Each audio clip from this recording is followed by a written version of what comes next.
Well, I'm not Bishop. I'm not Bebe. But I'm Leslie, and I'm here to welcome you to CourseCon Dallas.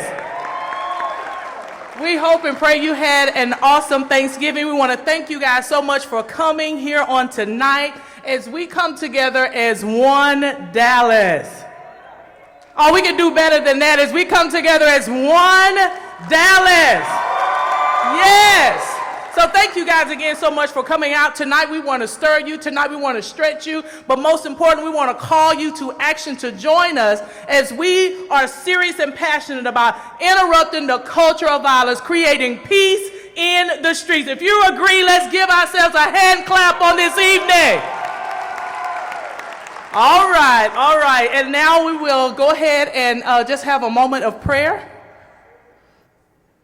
Father God, thank you so much for this day.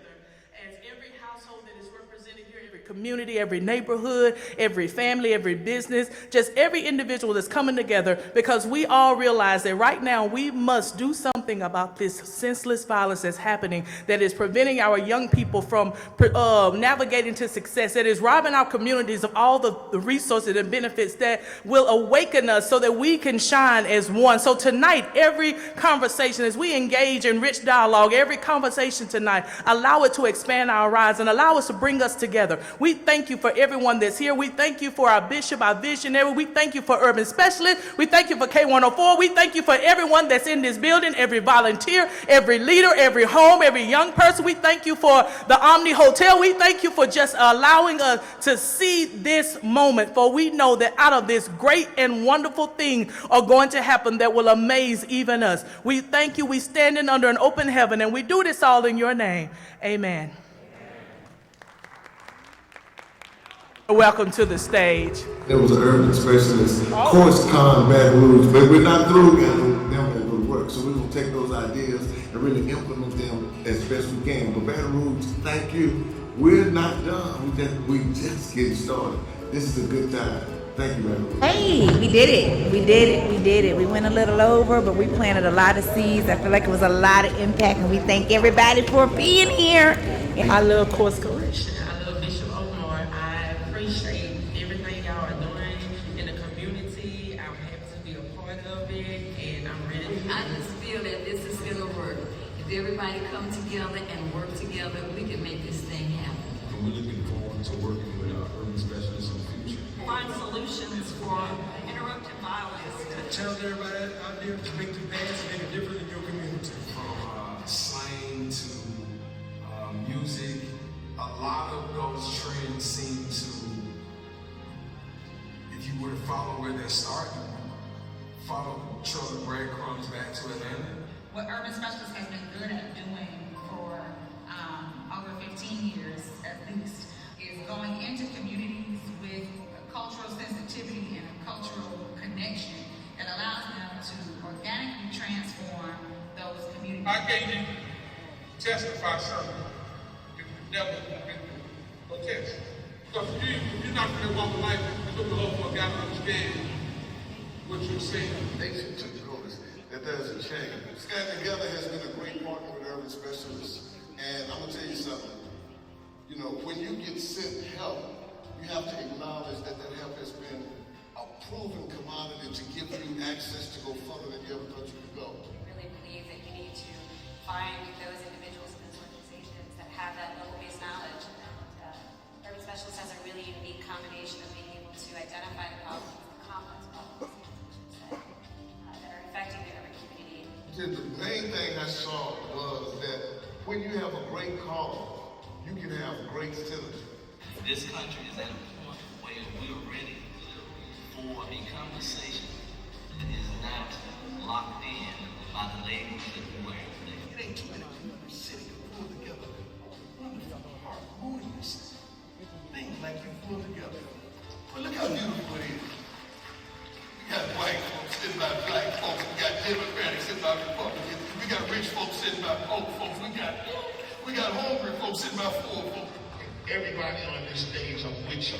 Because redemption comes from people who have been transformed. I learned that from Marcus. That transformation is real. Yo, what's up? This is Will I Am.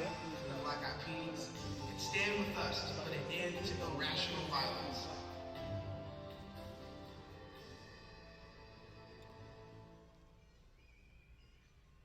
And now, at this time, please help us welcome K104's Baby and Bishop to the stage.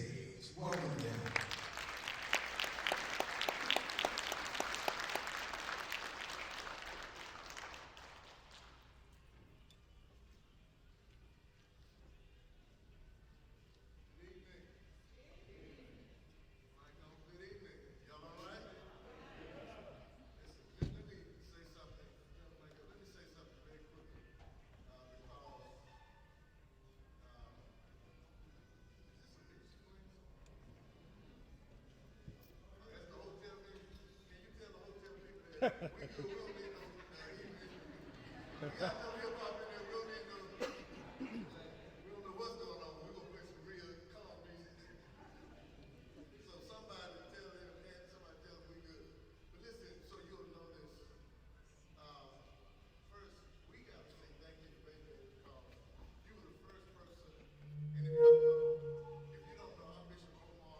I'm the CEO of Urban Specialists, but this is not about Urban Specialists tonight.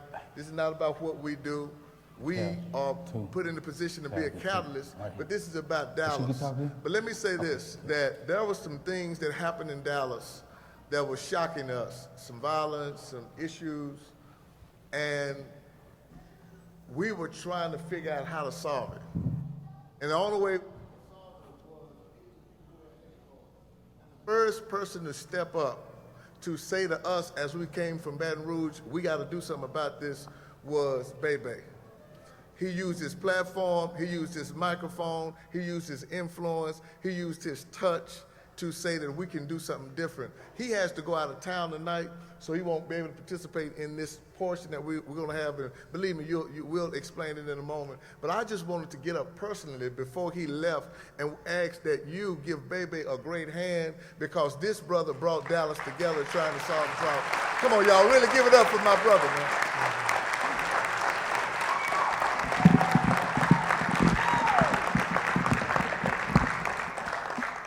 Good evening. Good evening. Good evening, influencers, OGs, pastors, Nation of Islam. I go by the name of Bebe. I'm from Shreveport, Louisiana. Born and raised. I guess you could call me the ghetto Kanye West, because I have a lot of great ideas, and sometimes it's hard for me to translate all of my ideas. So I guess I'll start with, love is the answer to killing a lot of the hate that's going on in our community. Secondly, people just ain't got it. So when they ain't got it, they go into survival mode. A lot of people are suffering with depression, self-hate, because when I don't make it, I don't want you to make it. Like I said, I'm from Shreveport, Louisiana. I graduated from Fair Park High School when I was 15 years old. Went to Grambling State University, stayed there for a year and a half. I ain't graduate, but I'm graduating. Financial aid. But I realized real quick that school ain't for everybody. What I recognize about myself is that I was just a hustler. I ain't sell dope though, because I can't do the time. If me and you in the car and you got that work in the trunk and we get pulled over, don't make me do their job. Okay? Public service announcement. Okay? All right. But I realized back in the gap that it's just easy to love people. And what I've been grown to know is that I look back at what I did coming from Shreveport as I inspired people that you can make it. To make it out of a city where the population is 260-some thousand, to be elevated out of your city. Now, I ain't gonna tell you everything was peaches and creams. I'd be a lie. But I tried everything. But one thing I know that I was consistent at is I ain't never met a stranger. It's easy to hate what you don't know. And as I came to Dallas, I realized that I already had a connection with Dallas from like back in the Gap. I tried everything. I'm talking about I would sell glow lights. I tried stripping. I danced in the band. Matter of fact, I was a good stripper now. I want to stay right there. Yeah. Broke the bank, okay? I want to let you know that up front. I don't want to take nothing back. There's many late nights in them clubs. But through that popularity, I've been popular my whole life. At 2 years old, I could recite every book in the Bible. 66 books in the Bible, 39 in the Old Testament, 27 in the New. Genesis, Exodus, Leviticus, Numbers, Deuteronomy, Joshua. So you see that if I don't get it right, I'm going to be whipped with many stripes. Got God in me. God has always been in me. What you're seeing right now on this stage is somebody who's shaking like a pair of dice. And I'm just letting the man upstairs guide my words. But I've been there. I've seen it. Like I said, I didn't sell dope. I graduated. But I've always wanted to bring people together. I started showing love to Dallas, Texas. And that's the reason why I got a real place in my heart. I brought Cottonmouth to my birthday party in 1996. And when I tell you it was so many El Negroes in that building, they bust out the side of the window because the fire marshal wanted to count the heads, and there was people in there with warrants and drugs. They bust the side of the window. They say, "Dawg, you ain't gonna count me today, player." Through that controversy, and I had a real popular birthday party. Then controversy found me because as you become popular, you know what comes after that? Hate. And they tried to pin everything on me from homosexuality to he got AIDS and then he raped women. I say, pick which one you want me to be.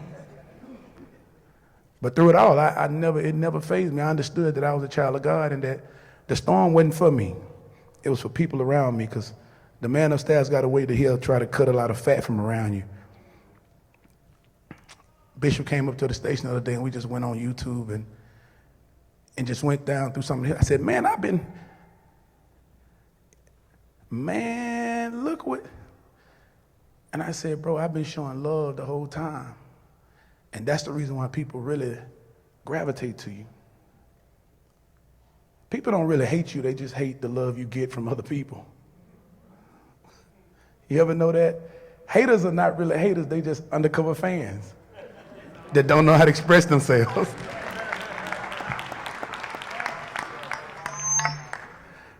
I don't be all on Instagrams, flashing money, but it's just something about the way you walk, man. People just know what you built like, and I never waver. When we had the accident where the brother got shot and Roy Lee died, I was close to Roy Lee. Me and Roy Lee had a good little joke on him. I let Roy Lee host, we was giving away some money to some women, and Roy Lee hosted the thing. And if his mother's here, I send my condolences, man. But Roy Lee was funny as hell to me. Roy Lee just had a way he impacted me, and I told Roy Lee, I said, Roy Lee, we're gonna get you a night in Dallas, one night only. Roy Lee, Dallas on. And then when he passed, man, that broke me. And I don't let a lot of stuff break me. You know what I'm saying? But that broke me. And then later on, I got the news like, Yella's been shot. That broke me. Because before it all, every time I was in their presence, I was telling them, like, yo, you know Yella my dog. And I would tell Yella, you know Roy Lee my dog. Just as well as I would tell Mo3, you know, they my dog. Go, yeah, they my dog. I don't pick no sides. And so, I learned that I was And what you have to be, and we need more of, is people who are just put their relationships on the line. Oh, that's cold. You got to put your relationship on the line. If it's a real relationship, yeah, you can't be scared. Like I said, I was shaking like a pair of dice before I came up here. When they introduced me, I was shook. Asked everybody over there, I was scared. I didn't want to come up here. They said, baby. I said, who, me? Yeah, I ain't want to do that. Believe it or not, I'm real shy, but I know what it's like to be in the trenches. But before it get too real, baby, I'm gonna cut out.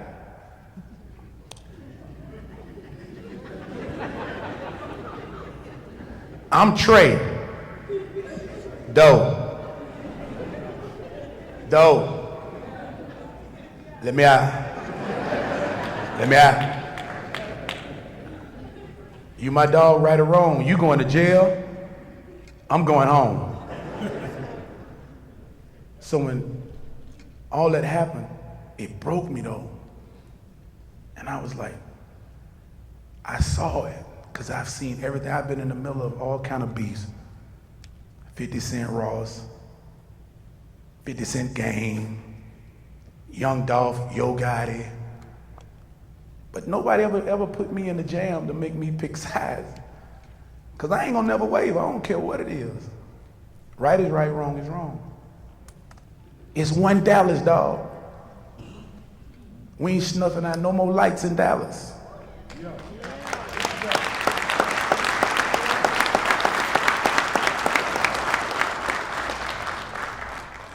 I don't support beef. I don't play because I know competition is a form of hate. You know why? Because there's gonna be one winner and one loser. The loser can't take that L. But from the cloth that we cut from, in order to be able to appreciate the W,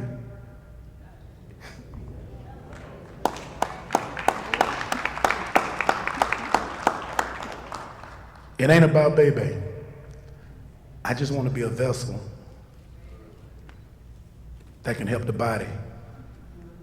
I'm not from Dallas, but I rep Dallas so damn hard. I got history in Dallas now. I was over there in East Dallas. I kicked it in the West. I used to get my car wash in the South. I never knew that Fort Worth didn't really come to Dallas. I said, man, do you act like going to Dallas is going out of town? I did not know. I said, hey man, do you know some cool people over in Dallas? He said, no, we don't mess with them. I said, huh? But Dallas will go to Fort Worth on occasions. I said, oh man, I got to be the bridge. I got to help you. Man, since I came from Shreveport, do you know how many Louisiana people over here? Ain't nobody over in Dallas from Dallas no more. Everybody from somewhere else. Now I know how the pastors feel when they start moving close to you. Yeah, they start moving close to you. You know, Bishop, I had the 15-minute sermon in my left pocket. Got kind of winded, but it kind of touchy. Well, as I go to my seat, y'all. The message is one Dallas. One Dallas. One Dallas. One Dallas.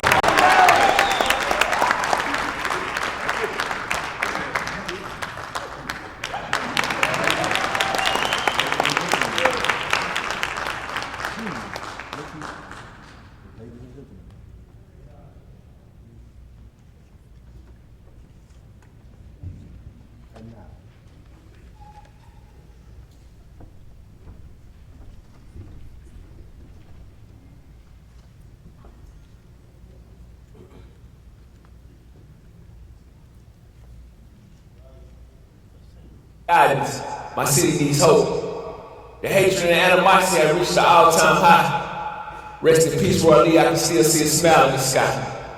We had beef, we had words. That shit meant nothing.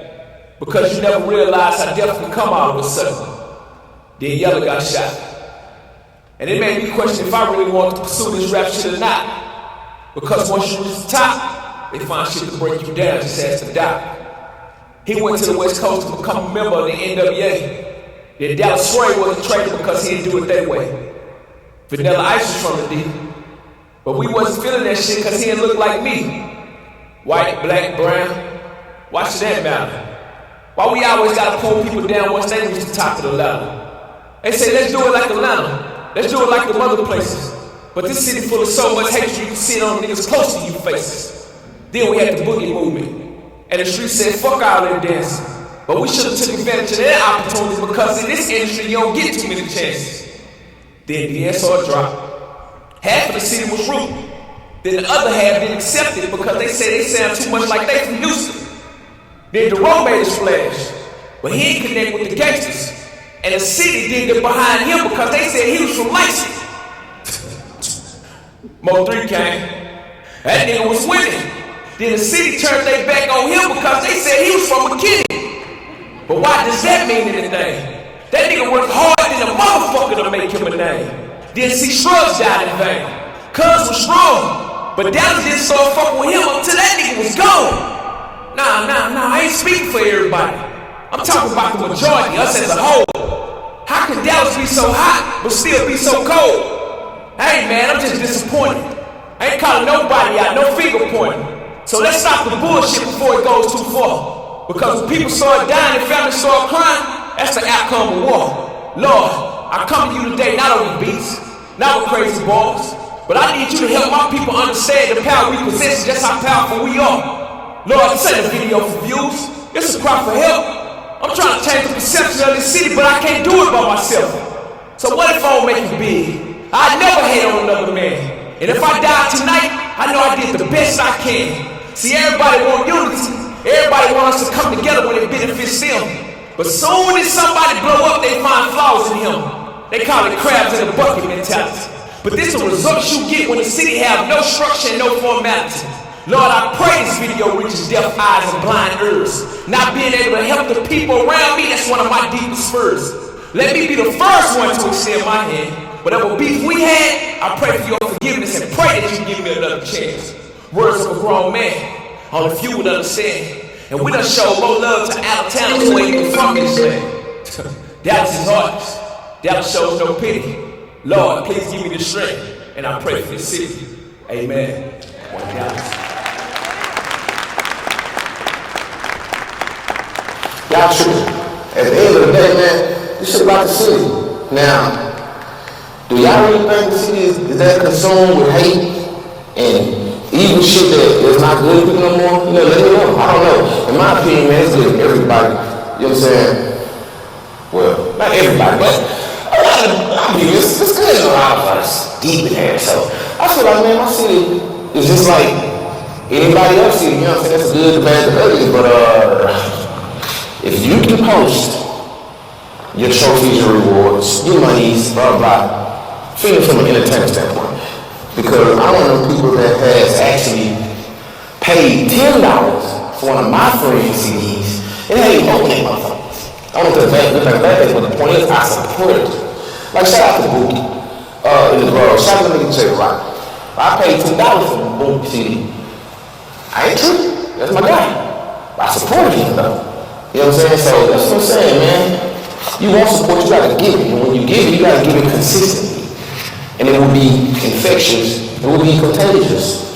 Because you're consistently doing it. If 1 or 2 of us, 3 or 4 of us that are important enough decide to make our city important, everybody else that's not important enough or doesn't have the same level of clout that you have will come into it, they cannot have to be able to give back as well as receive. But it'll start because of the people who started out. It's actually copying a leader. If you're not scared to be a leader, help me lead, man.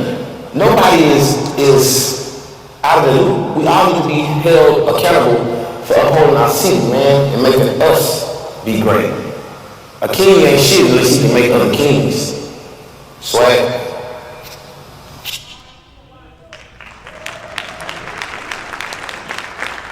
And now, we ask that you please stand silently for a moment of reflection and respect for some of the recent happenings in Dallas. Words cannot express the tremendous grief our city is experiencing over these tragedies, and some of the most influential citizens of Dallas have been affected by it. Please, this moment of silence.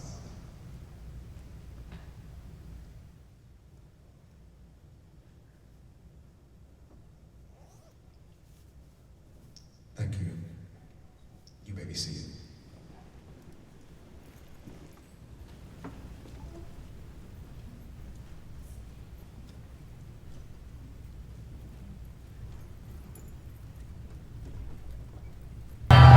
All-purpose young black punk. He was competing at different levels. He was saying everyone, they know you at that battle. He's like motivation to those people that's been told you can't do it. Because if not, then I'm here to the past the same mistake. That I did not lose an artist, that I lost my own people. Rapper Will Smith was a late arrest in his hometown of Jonesboro. Bustin' shells at you when they hotter than a Sony and be hard to think straight when it's getting to this wrong shit, man.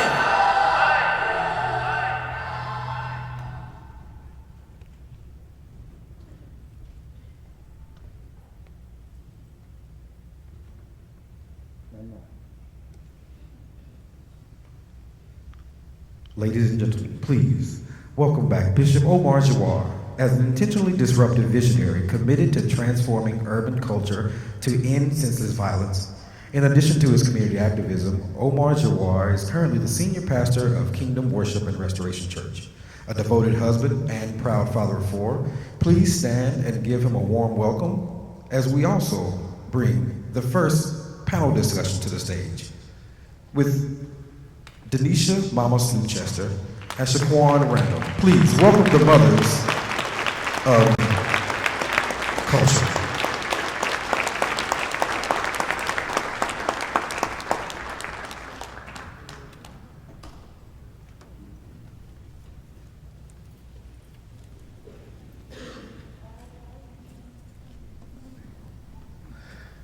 Good evening, everyone. Good evening, everyone. It is a pleasure to be here again. I'm Bishop Omar. I came a little early just to make sure that Bebe was not nervous, and it seemed like he got comfortable up here, so he stopped being nervous. I do want to say to you that we'll have a few of these discussions throughout the night. We won't be long, but we don't want to rush something that's so serious. As you know, maybe you don't know, what we do is we attempt to interrupt the culture of violence. That's what Urban Specialist does. But I said something earlier, tonight is not about Urban Specialist, it's about Dallas. Everyone say Dallas. Dallas. Say it again, say Dallas. Dallas. So inside of this room, please hear me. There are influences that you may not know, but they are here. I want to say to the Nation of Islam, these brothers have been on the front line for so long. And you'll hear Brother Shaheed and others, but he said, brother, let me make sure we have security. Some of these other young men and ladies and all who have been affected by violence, Brother Keo, who has been saying, let's bring Dallas together, K104, just so many others who have been saying, let's figure this out. Because you cannot have a city that agrees that certain lights deserve to be snuffed out because they're not from our area.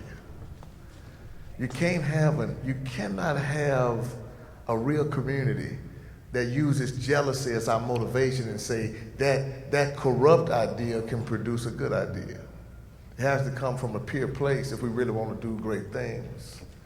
And after the death of Roy Lee Pate, who was a brilliant comedian, young man, and then the subsequent shooting of Yellow Bees, and there was others who have been killed in senseless beefs.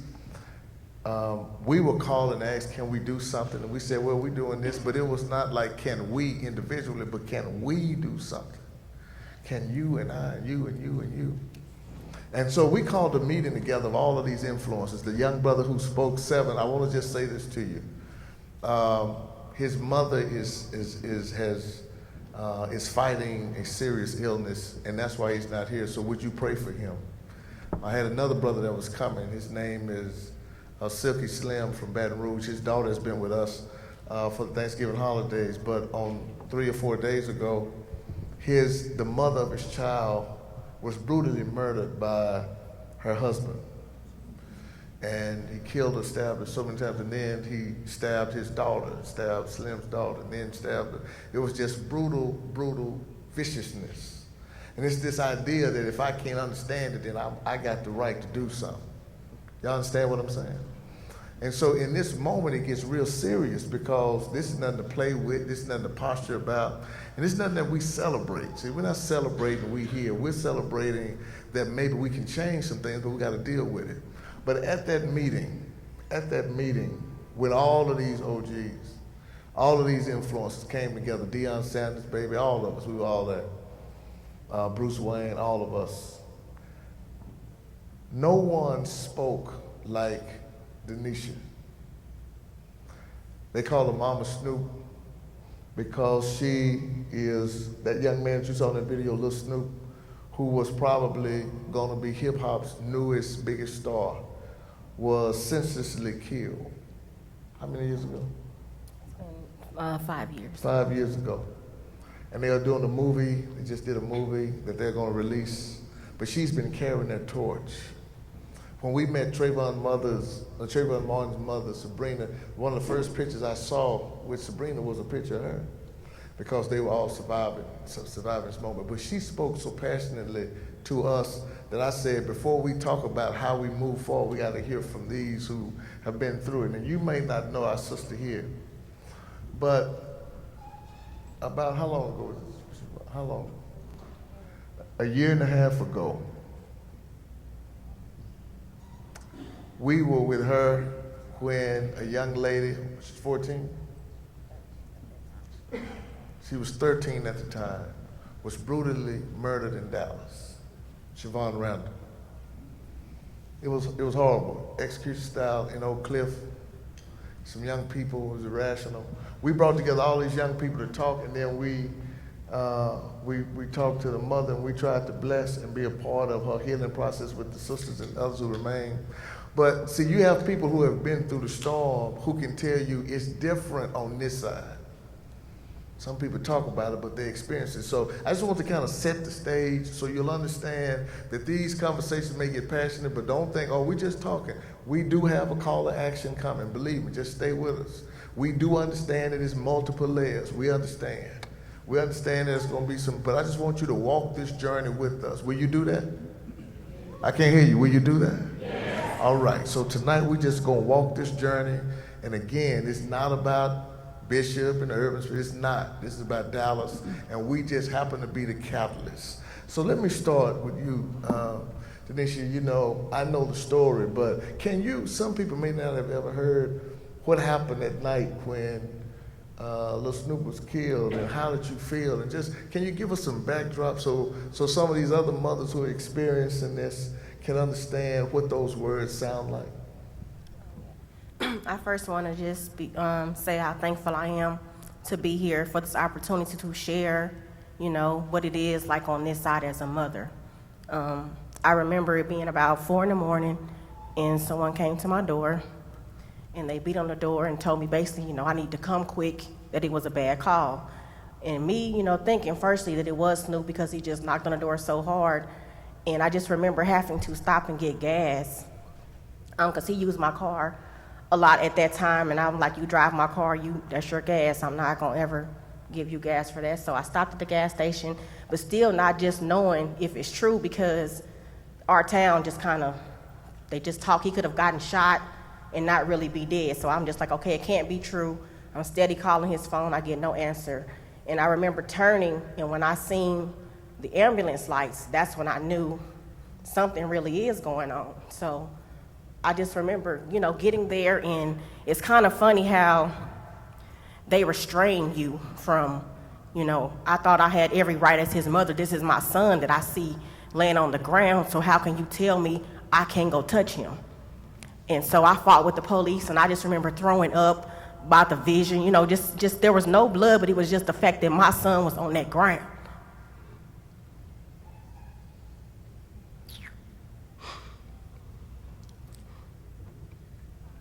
So I just remember, you know, once the coroner came and, you know, they put him in the truck, and it was just God's grace that I made it there, because when I was trying to leave to go to the funeral home, it's like Incredible Hulk had ripped my tire and my car was sitting on the rim.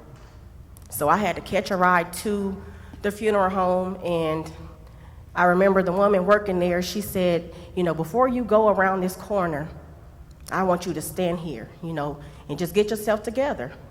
Because you never get prepared for something like that. There's just no way that you can be prepared for the sight. So I had to walk to Snoop's body bag by myself. They would not let anyone there. And I had to pick up his arm just to know there's no life in my kid, you know? And so just those moments alone, and I still think about that, it's been 5 years, but I have that vision all the time of my child laying there lifeless, can't talk to me back, can't do nothing, and there's just nothing, you know, I can do. And to have to just face that reality is just one of the most devastating things, like, that a person can go through in life. There is no, I don't know, it's just no words. You know, we saw the aftermath, but walking through that mentally is hard for me to listen that you even talk about it. Your daughter, do you want to, we will talk more to Mom Snoop because she's been doing this a little more, but I do not want to disrespect you. So just, you know, so I don't want anyone to wish you, that's the reason, you know. She said, I'm here for support, and there's a couple other mothers who are out there who said, we can't be on the stage because we ain't, you know, this is too fresh, but they're sitting out there amongst you. So if you hear tears, that's what that's about. But your daughter's death was so public. Everybody saw it. What was your thought when you recognized how much effect that had on so many people?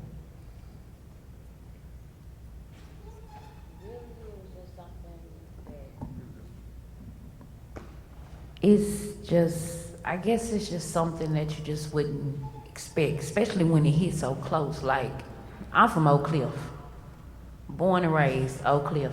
That's all I know all day. Highland Hills, Glendale, just, you know, being around the neighborhood. And we knew so many people. And for my daughter's situation to involve a lot of people that I didn't know and still don't know to this day, but I'm like, what did my baby have to do with it? All my baby was doing was just spending the night over her auntie house, you know? And my big thing about it is grown folks out here doing wrong that's actually affecting, as far as when it comes to the younger kids, you know, it's like, that's how I felt about it. I don't know how anybody else felt about it, but that's how I felt about it. It's like grown folks doing things that's just getting the kids killed, you know? But, I don't know, it's just, like I said, when it hit the neighborhood, it hit hard, because a lot of people knew us from the neighborhood. A lot of people knew Siobhan, you know, from different schools, from just the kids, period. Once you meet a child and you know how they'll see you, and then all of a sudden, that's my cousin. Oh, okay, I guess, hey baby, you know, that type of stuff. And I get that to this day. Like, I can go somewhere and somebody run up to me, oh, you Siobhan mama, you Siobhan mama, you know. And I think that's what gets me now, you know, more so, because see, she got to see her baby. I didn't get to see my baby when my baby passed away. So I feel like that's something that those guys took away from me. You know, I hadn't seen my baby in a week, you know, and then here she go when I'm supposed to get her, the day I'm supposed to get her, I get a phone call while I'm up getting ready for work that Siobhan ain't at the house. Somebody called my sister-in-law phone and told her that they got her at the house. And you know, kids, they play so much, you know, like, far as, you know, messing with us as parents and stuff. She called my phone all the time. Oh, we done came to your house, we got your baby out the house. You know, that stuff that her and her brother do, you know, and they just playing. And I be like, quit playing on my phone, get off my phone. You know, so my phone is ringing. It says Siobhan, biggest day. But I was in the shower getting ready for work, like I said. So when I come back out, I call the number back. I don't get an answer. But I get about 4 or 5 phone calls in a row from my sister-in-law. And honestly, like, for as me and my sister-in-law, it's like not so good, I would say, you know, like far as the relationship between us. So I don't answer her calls, you know. What I want to talk to her for? I don't have nothing to talk to her for. You know, I'm trying to keep it cordial by letting my baby spend the night over your house and all this stuff here. But anyway, but it's just to see the fact that the community actually did like support me and was like, you know, we're so sorry about what happened to your daughter, and then people coming over and just trying to make sure that we were okay. As far as you guys reaching out, we had No More Violence that reached out, for Oak Cliff, everybody reached out. I still keep in contact with everybody. You know, everybody calls, everybody, how y'all doing? You know, making sure we all right. Miss Trisha be on it, look, Taylor be on it, and Bruce be on it. But, you know, it's just, that part there makes me happy, just to know that some people out there do still genuinely care, you know. But, and I wish it would be like that now, but it seemed like ever since that happened with Siobhan, it done got so bad. It's like more and more kids, you got more and more kids coming up missing, whether they grown or they young. It's like there's too many people getting killed over nothing, a bunch of nothing. That brings me to this, and thank you. That was my first time hearing you share that. I was wondering, Denisha, she said that it felt good to know you got so much support, so many people, because that's one of the things that this One Dallas thing is about, is that you're not in it by yourself. Can you say something? We're going to wrap this up, but I want you to say something to somebody else, because Sabrina, Trayvon Martin's mother, when we talked to her, I asked her, I said, how do you heal? Because she was doing just like you. Yeah, after years and years going, I'm thinking, well, maybe she's okay. And she started crying and saying, she said, Bishop, I wish the day before that happened to Trayvon, I could live that day. I don't care about the mood. I wish I could live that day. I said, well, how do you heal? She said, the only thing that keeps me going is I try to help someone else go through. And helping somebody else keeps me alive and keeps me focused. So can you say something to somebody that's going through right now, that's in that same moment, that's desperate? She just described it. Can you say something? Definitely. I definitely wanted to encourage you to just keep going. You know, don't give up. Don't ever consider yourself a victim. Understand that God has chosen you for a purpose. You know, seek that purpose, get in that purpose, and just do what you think would, you know, be of God, make your child proud. There has to be something, like when you lose a child and God chooses you for that journey, it's a long journey. You know, it's something that you would deal with for the rest of your entire life. That pain doesn't change.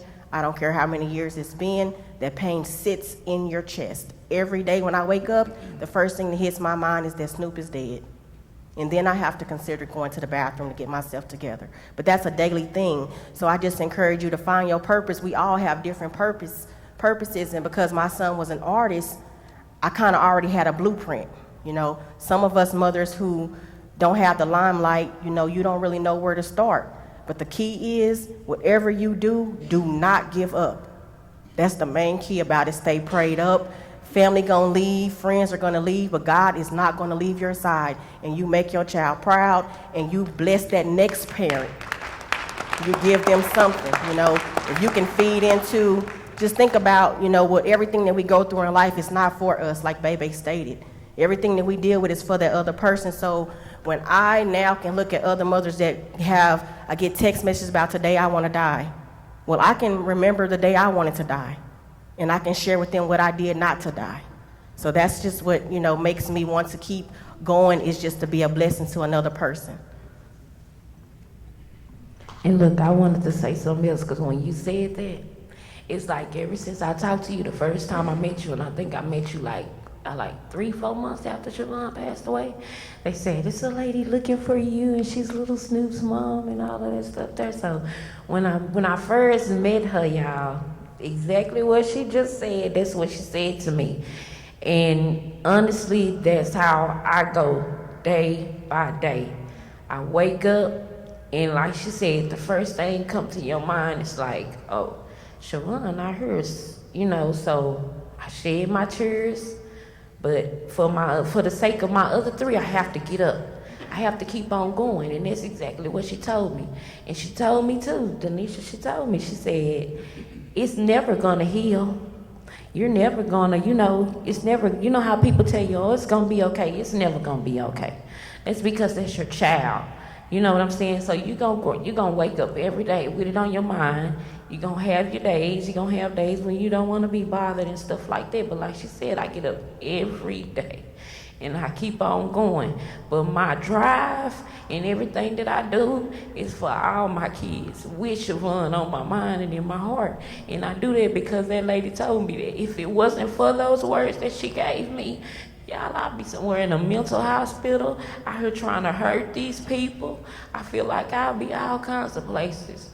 Before that conversation, it's like, since she told me that, when I'm, like, far as dealing with no more violence, you meet other mothers that have lost kids, and it's like when they're going through, when I'm going through, I just try to shoot them with them words that she told me, because I feel like it got me through, so it gotta be able to help somebody else. So I got blessed with those words, and so here I go. I am trying to bless somebody else with those same words too. Amen. And I love the mess out of you, girl. I talked about you to everybody. Y'all need to talk to her, because it's like whatever she said to me, it worked.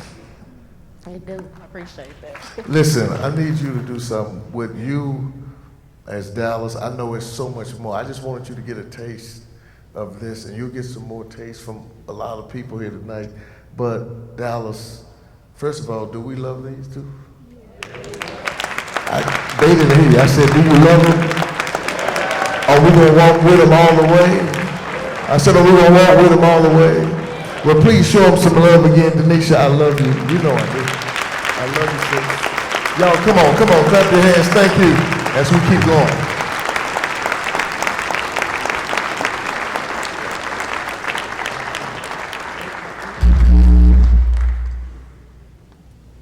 We're honored to have Shy Speaks with us in the house, who will talk to us briefly about the power of the mic. Please welcome Shy Speaks.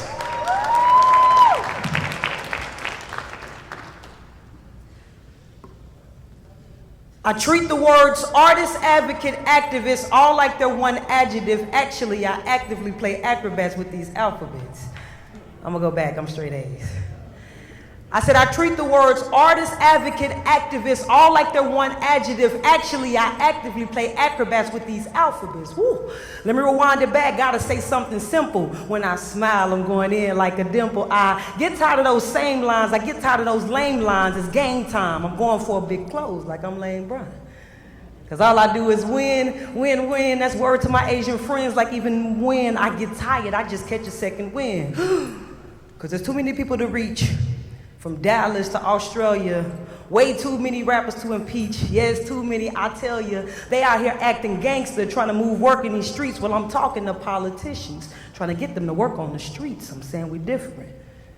But we can all be the same if we try to make our focus bringing unity to the game. I said I'm different. But we can all be the same if we focus on bringing unity to the game. Thank you.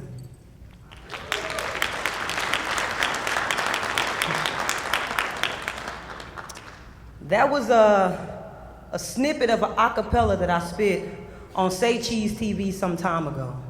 And as a hip hop and spoken word artist, I could have said anything, but I didn't. Why? Because I fundamentally understand the power of the mic. A microphone has 3 basic functions that I want to talk to you guys about. Function number 1 is to transmit signal. Function number 2 is to amplify sound. And function number 3 is simply to just help you be heard. But the question that I want to ask hip hop, R&B, and any other urban arts that influence urban culture, what is it that we will be heard saying? Now, I know that we all know the saying that life and death lies in the power of the tongue, but when we get behind the beat and we produce our bars, will we be producing things that help put more people behind bars and produce death, or will we be amplifying light? Which leads me back to the point that I said was the basic function number 2. A microphone helps amplify sound. And so the question that I want to ask Dallas and abroad, what are we enlarging? Because the word amplifies is to enlarge and to make bigger. What cause or what chaos are we really enlarging when we're on this microphone? And it also leads me to the point that I said was number 1, which is a microphone helps transmit signal. And the thing about signal is always an indication of how you're supposed to act. So when we put our music together on our microphones, what actions are we really employing people to take? What is this thing?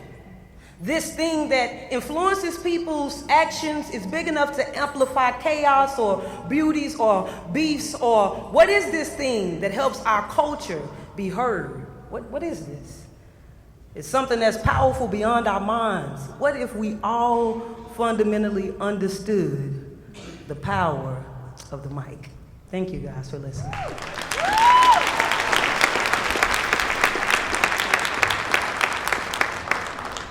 That's something that my name is Sha Speaks, by the way, so hi everybody.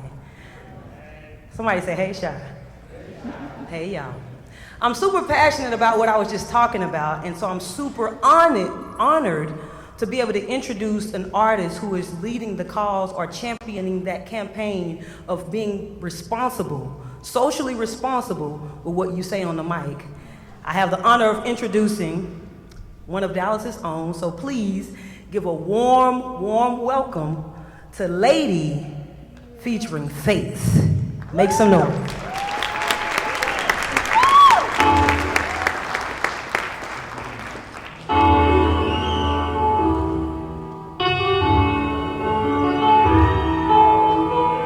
I would like to dedicate this song to any and everybody that lost their life to senseless violence.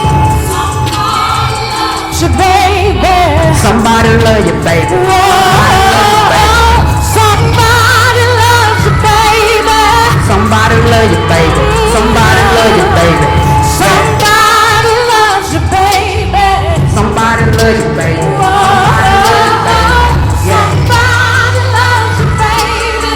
Somebody love you, baby. Too much pain to turn a heart to stone, or it could either make it strong, or it might be spark is gone. You ain't in that door alone. Take the boy, wasn't in the wrong house. Disturbed, they make it home. I can't say we should be judged by our character, not our skin tone. We just wanna be equal as one people. We don't want beef with the police. I was so please loyal peaceful. Our emotions running deeper. We need justice for Khalid. Ain't got justice for Sandra Lee. That is war outside the world we sleeping. When you don't listen to our cry, that's when violence becomes more deepening. Two wrongs don't make your brain, so we can't turn the other cheek with. And justice doesn't anyone without a justifiable reason. We wanna go home to our families too, just like the policemen. And put in all this grieving and emphasis on what I'm speaking. It's power behind these words. I stand on what I believe in, yeah. And don't mind me, I'm just a lady that's concerned about our nation. I love you if no one told you, lady. If no one told you, lady. Somebody love you, baby. Yeah. Somebody love you, baby. Somebody love you, baby. Hey, I would like anybody in here that lost somebody to senseless violence to put one thing up in the air. If you have anybody that's ever been affected by senseless violence, I want you to put one thing in the air. Because tonight, this is for you. Rest in peace, K104 Radio. Yeah. Daddy dead or locked away, or he probably didn't want to stay. The streets raising the kids that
y'all picking sides. I had a dream. Them officers made it back to their lives. I had a dream. Real issues got fixed. I pushed to the side. I had a dream that we all could talk without egos collide. I had a dream for Lando survived on the 6th of July. I closed my eyes. I had a dream that the tour was alive. I had a dream all kids live to live their dreams out. I had a dream all beef was disease and then lead the shots. I had a dream parents and half I had their children identified. I had a dream that before we die, we got right with God. This was no dream, but I pray for you all. You pray for I know better if Jesus, Buddha, Yahshua, Jehovah, Allah. I had a dream. Yeah.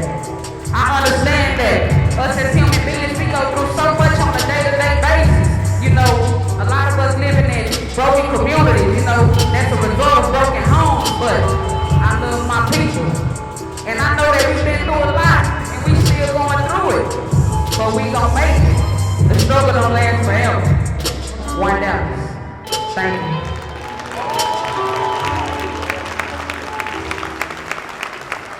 Franklin, George Lopez, Officer Lamar Glass, Cottonmouth, Princess Hope, Judge Dominic Collins, DJ Wildhair, Anton Bruce Wayne Lucky, Mel Smith, Big J, and DJ Deuce. Show them some love and give them a hand as they come to the table.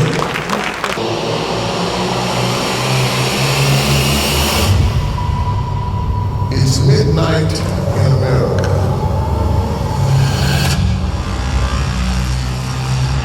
What I'm fighting more than anything is individuals who have lost hope. We live in the hood around a bunch of violence. Gangs, drug, pimping. Babies teaching babies. It's surviving as opposed to living. We thought the way to get the world was to set the world. Yeah, to the truth. Welcome to the South National City, All-American City. It's definitely a tale of two cities. The flourishing north side, 25 Fortune 500 firm. Then you had a languishing southern end where half of the population lives, but only 15% of the tax base. Well, you know that this all in World War III and this was a command post system. The machines, whatever happened on the street, and the machine had to be fed. The system was so gobbledygook. Poverty has reached new depths. There is growing outrage tonight after an unarmed African-American teenager was shot and killed by police. That officer is not moving. There are no words to describe the atrocity that occurred. This issue has reached a boiling point. I was the first gang specialist for the state. Omar's look itself was real urban. Everybody thought he was urban.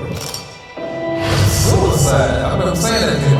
That's suicide. It becomes so disarming and they said, teach me that, brother. Finding the redemptive nature of people who have been assaulted and cause them to not respond in rage, but to respond in purpose. Urban culture must transform. Urban Specialist is the movement. I carry the burden of a lot of my friends who dead behind this idea. You won't be allowed to empower somebody to think they're weak and remind them that they're strong. Challenge the mental toughness right here, fellas. All of that, everything you got. Oh, you can't get that back. And see, be my hero. They put me on that pedestal. Don't get it. Hope keeps you going when you don't have product. It's nothing like being hopeful that you can make it, man. And they become so empowered. They start breaking the chains. That gives you the ability to go places that you never thought you could go.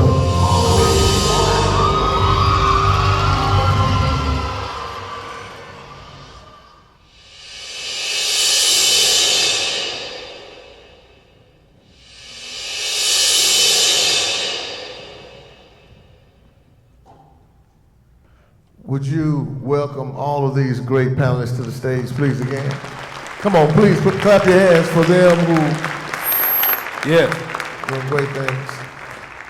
I do want to say that there are so many great individuals on this stage. I'm glad that Anton is here as a part of this conversation and to co-moderate this. And again, we won't be able to have everything that we want talked about, but we want to just kind of give some of these who are really influencers, who do great things in our city, and who have great perspectives to help us. Because here's the question. So I just put the question out on the table, and then Anton, Bruce, you can go as you would want to. But here's my question.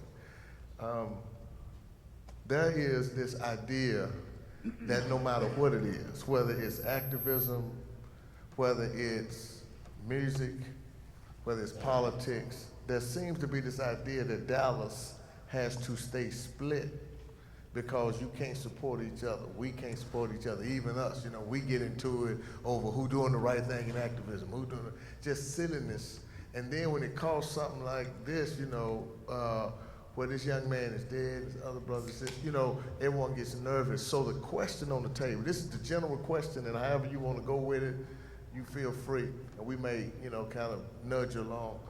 But the question is, do you see a way to change this idea of separate so that Dallas can actually come together? Do you see a way to do it? And before they answer that question, let me kind of do a brief introduction of my panel, my esteemed panel. I want to start all the way here, my mic, all the way over to the end, the brother with the bread, DJ Wild Hair. Man, if y'all don't know DJ Wild Hair, he been putting it down for a long time, bridging that gap between Fort Worth and Dallas. I know him way back with Twisted Black. He did a lot of stuff in the city. So y'all give DJ Wild Hair a hand one time. Next to him, beautiful young lady that's sitting next to him is my personal friend, a friend of ours, is Judge Dominique Collins down at Frank Crowley. So make sure you don't do nothing wrong to show up in a courtroom. But she's a nice judge though. But that's Judge Dominique Collins. Y'all give her a hand. Great sister. Right here, we have my brother Paul Franklin with New Era Booking, and also he's a lead for us in Baton Rouge. He runs our office in Baton Rouge. So brother Paul Franklin, 20 years of experience in the music business, booking people. I've been with him, he book everybody. Any artist, he trying to do a country show right now with Willie Nelson, so he books everybody. So y'all give my brother Paul a hand. Right next to him, the good-looking brother with the beard. You know, I'm hating on the beard, man, and this is supposed to be one Dallas, man. We've got to have one beard, man. But we got my brother DJ Deuce, man, with Sco and Go Music, been putting it down for a minute. This brother has really paved the way for some of the artists you hearing now on radio. Right or wrong, true or false? DJ Deuce, man, this is my bro. Y'all give him a hand, he put in some work. Right behind him, we got my brother who is always on the scene that's trying to educate our community. He do a lot of stuff. He was out there at Richmond College doing a lot of stuff, but y'all gotta know Big Bub. I know everybody that know Big Bub. Y'all give Big Bub a shout out. My brother. And then right next to him, man, if you don't know who this brother is, man, been putting it down, Rally Boy, back in the day, my OG. If y'all don't know Cottonmouth, man, then y'all ain't from Dallas. Y'all get Cottonmouth hand. That brother been putting it down for a long time, representing Dallas. Next to him is Prime Time. That's Prime Time, y'all. If y'all don't know who this is, this Dion, hey Omar, this is Dion twin. This Prime Time Daisha though. Daisha she do everything, man. Trap karaoke to she is a football player. Y'all won, right? They won some international deal. She do everything, man. That's Daisha, but she do trap karaoke. So if y'all want to check her out at the House of Blues, that's trap karaoke. But Daisha, y'all get Daisha in. She is definitely an influencer. Okay, and next to Daisha, man, another beautiful young lady, straight out of my neighborhood, East Dallas. Born and raised, I'm gonna put that out there so you won't blow up and say you from somewhere else. But that's Callie Vega. She is a comedian here in Dallas. You've seen her in a lot of the comedy shows, and she did a lot of stuff with Roy Lee alongside him and other comedians, but she's very funny. Her videos doing millions right now, and that's my little sister. Y'all give Callie Vega a shout out. Well, they got all the pretty women on the back row. Why y'all on the back? Next to Callie, if y'all don't know this young lady. You're not from Dallas. Well, she has a store right downtown on Commerce Street, right where you go pay your tickets at, right across the street from the ticket court. Her name is Princess. She have a shop called Guns N' Roses. She is off the chain. Everybody shop at her shop. Everybody shop at her shop. If you don't know her, all the celebs go through her shop, man. She is the one. And next to that sister, we have my brother, Jarvis Wright. He is an activist. He is always on the front lines. He made the cover, what magazine was that? What, New York Times? He's on New York Times like this with his fist in the air. He put in a lot of work. Their slogan is, we're gonna shut it down. So whenever there's some injustice done, my brother and his comrade with the Dallas Action Committee, they gonna show up and they gonna shut it down. He's from my neighborhood too. So shout out to Jarvis. Y'all give him a shout. I hope I ain't take too long, but I wanted to introduce, because these are some giants. I'm glad you did it. That way people can get context. That was good. Thank you. And it goes back to that question again. There's so many individuals that's trying to do things. It seems like Dallas, for some reason, we have this identity that we pull separate. Do you see something that we can do? Maybe it's this, maybe it's something else that we can do to bring individuals together. And if so, give us some solutions, because we're really wanting to figure out how do we go from separate to unified. Whoever will start? Anybody want the mic? DJ Wild. I'll break the ice. First off, I would like to say thank everybody. You know, One Dallas is a strong message, but to save Dallas from Fort Worth, it's about unity, trust, hope, and leadership. We have lost a lot of leadership because it's a lot of fakeness. I'm gonna be real with you, it's a lot of fakeness, and it starts with social media. So the artists that we're dealing with, they don't have never had leadership. So to contact them or to advise or direct, they already know these things. So the loyalty is kind of hard to deal with them unless you're dealing on their level.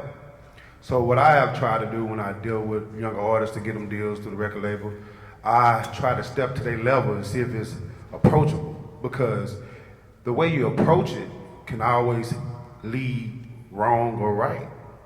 See, the ego is one of the biggest part, because no one wants to be a failure, but everybody wants to be on number one. So to try to get us all involved, I think One Dallas will be a bigger step the more and more we have more activities.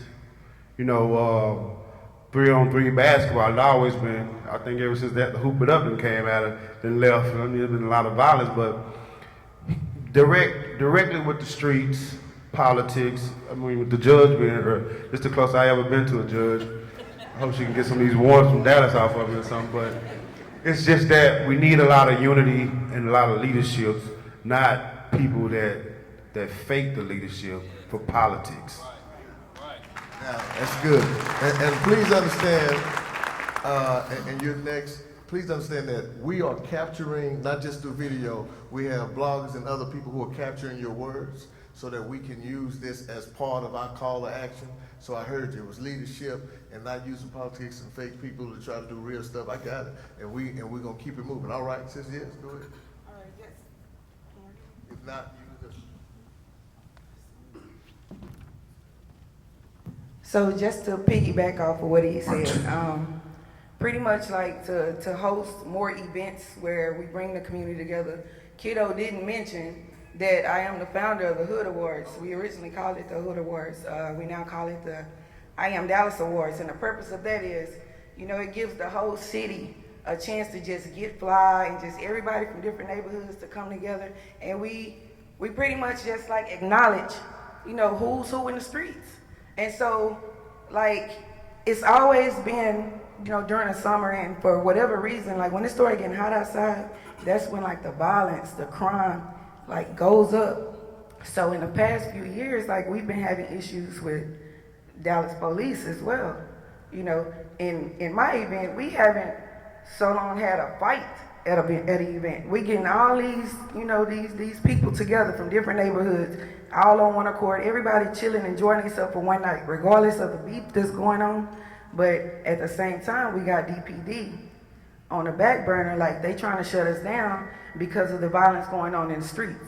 You know, so if you're steady, like the police is steady, like trying to separate us when we're actually uniting the city, like they should want to work with us, you know, because we're out here in the streets, like y'all know who the people are, y'all know where the crime is, but y'all don't really know them like we know them. So use us as a bridge to, you know, what we're actually doing, and just throw more events where everybody could come together. Got it.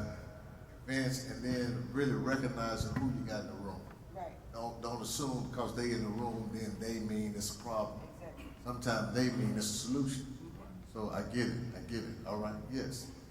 I would say most definitely support and motivating each other to do whatever it is that we set out to do. If you look in this room, I'm pretty sure everyone has a different purpose. And if we can support each other, we can get more accomplished than hating or, you know, downplaying why this person is, you know, doing this or doing that. I worked a lot with Roy Lee, doing comedy, shows after shows after shows. And to see the love that Roy Lee have in the city now, I mean, not to say he didn't have it before, but being at those shows, a lot of times you know, the ticket sales was low. He had a lot of support on social media. I have a lot of support on social media, but the ticket sales was low. And to know that the most love that Roy Lee had came after his death was crazy to me. Cause it's like, this is my brother. All he wanted to do was feel this love that he never got to see. And you know, it's painful because, like I said, I worked so closely with him, and to know that all he wanted was to have Dallas stand behind him, and he didn't get to see it the way I think that he deserved. So let's support each other and motivate each other to keep going.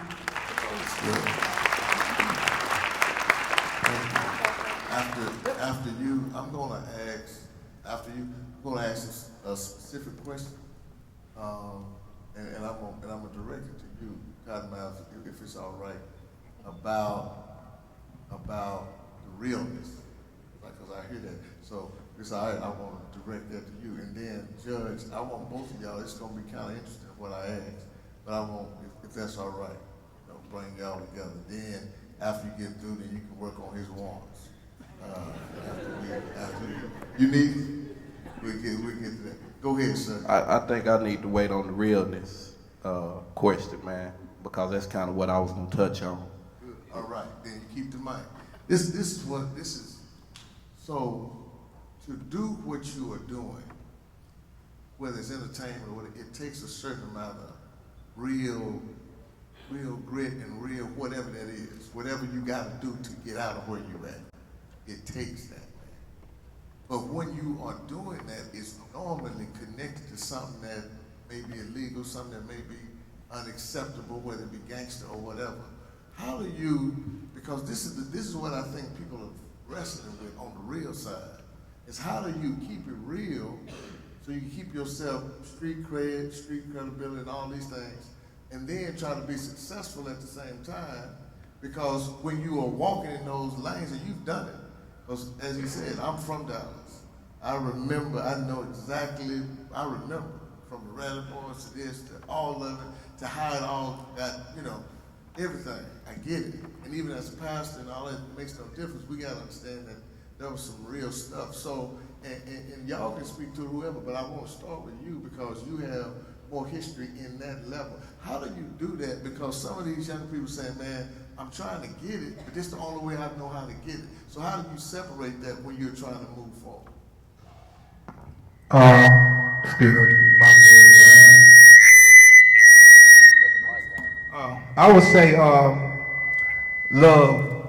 I would say love, man. If you got family, you got people that care about you, stuff like that. like me. I'm gonna tell y'all a real story. Everybody here know Big Hawk, right? Big Hawk Screwed Up Click, right? This is a real story. 1998, Killer Cotton Fields was out.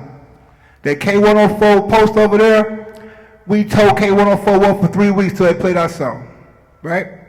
It was so much hate in the city then I had to go to Houston.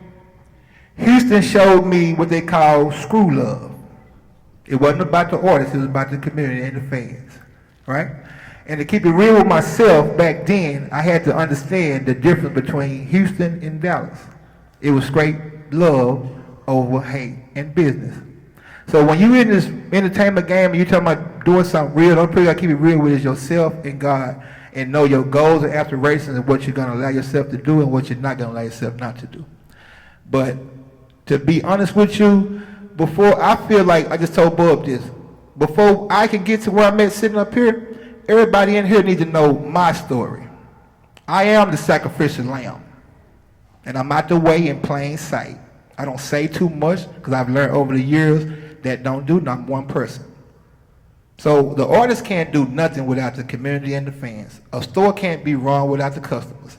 A comedian can't do nothing without the people laughing. A football player can't run a play without the quarterback calling it.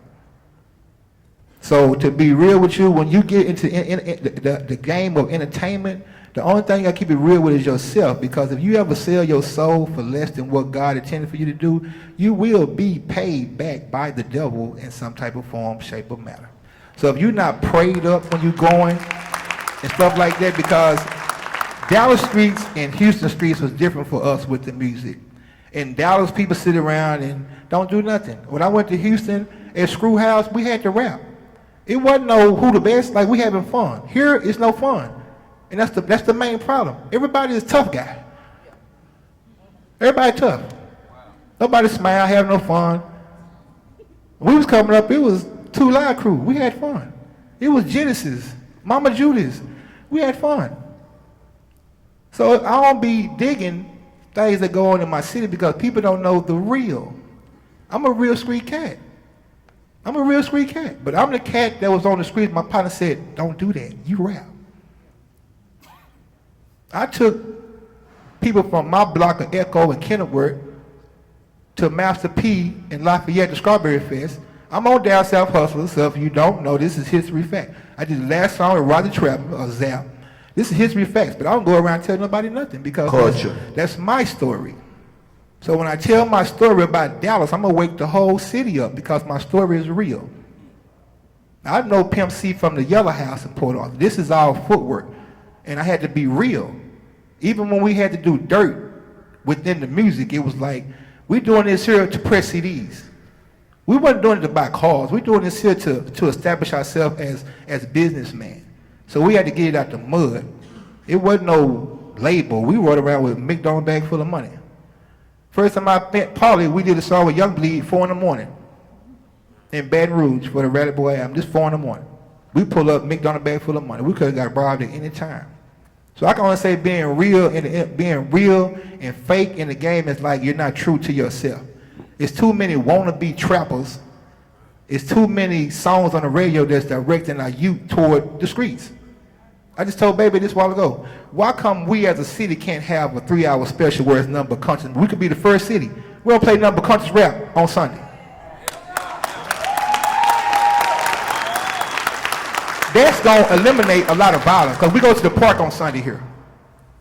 So if people hearing nothing but positive music on the radio, when you go to the park, guess what's going to happen? It's love. So it's a big difference that people need to understand between Houston, Dallas, Austin, whatever, but it's all worldwide Texas. And if you don't understand anything else about Texas, man, you better be real because there's cats out here that's finna come check that. They finna come check that. They don't care about no rapping. So when the game got involved and you start having cats from the streets that want to rap, that's when the whole game got messed up.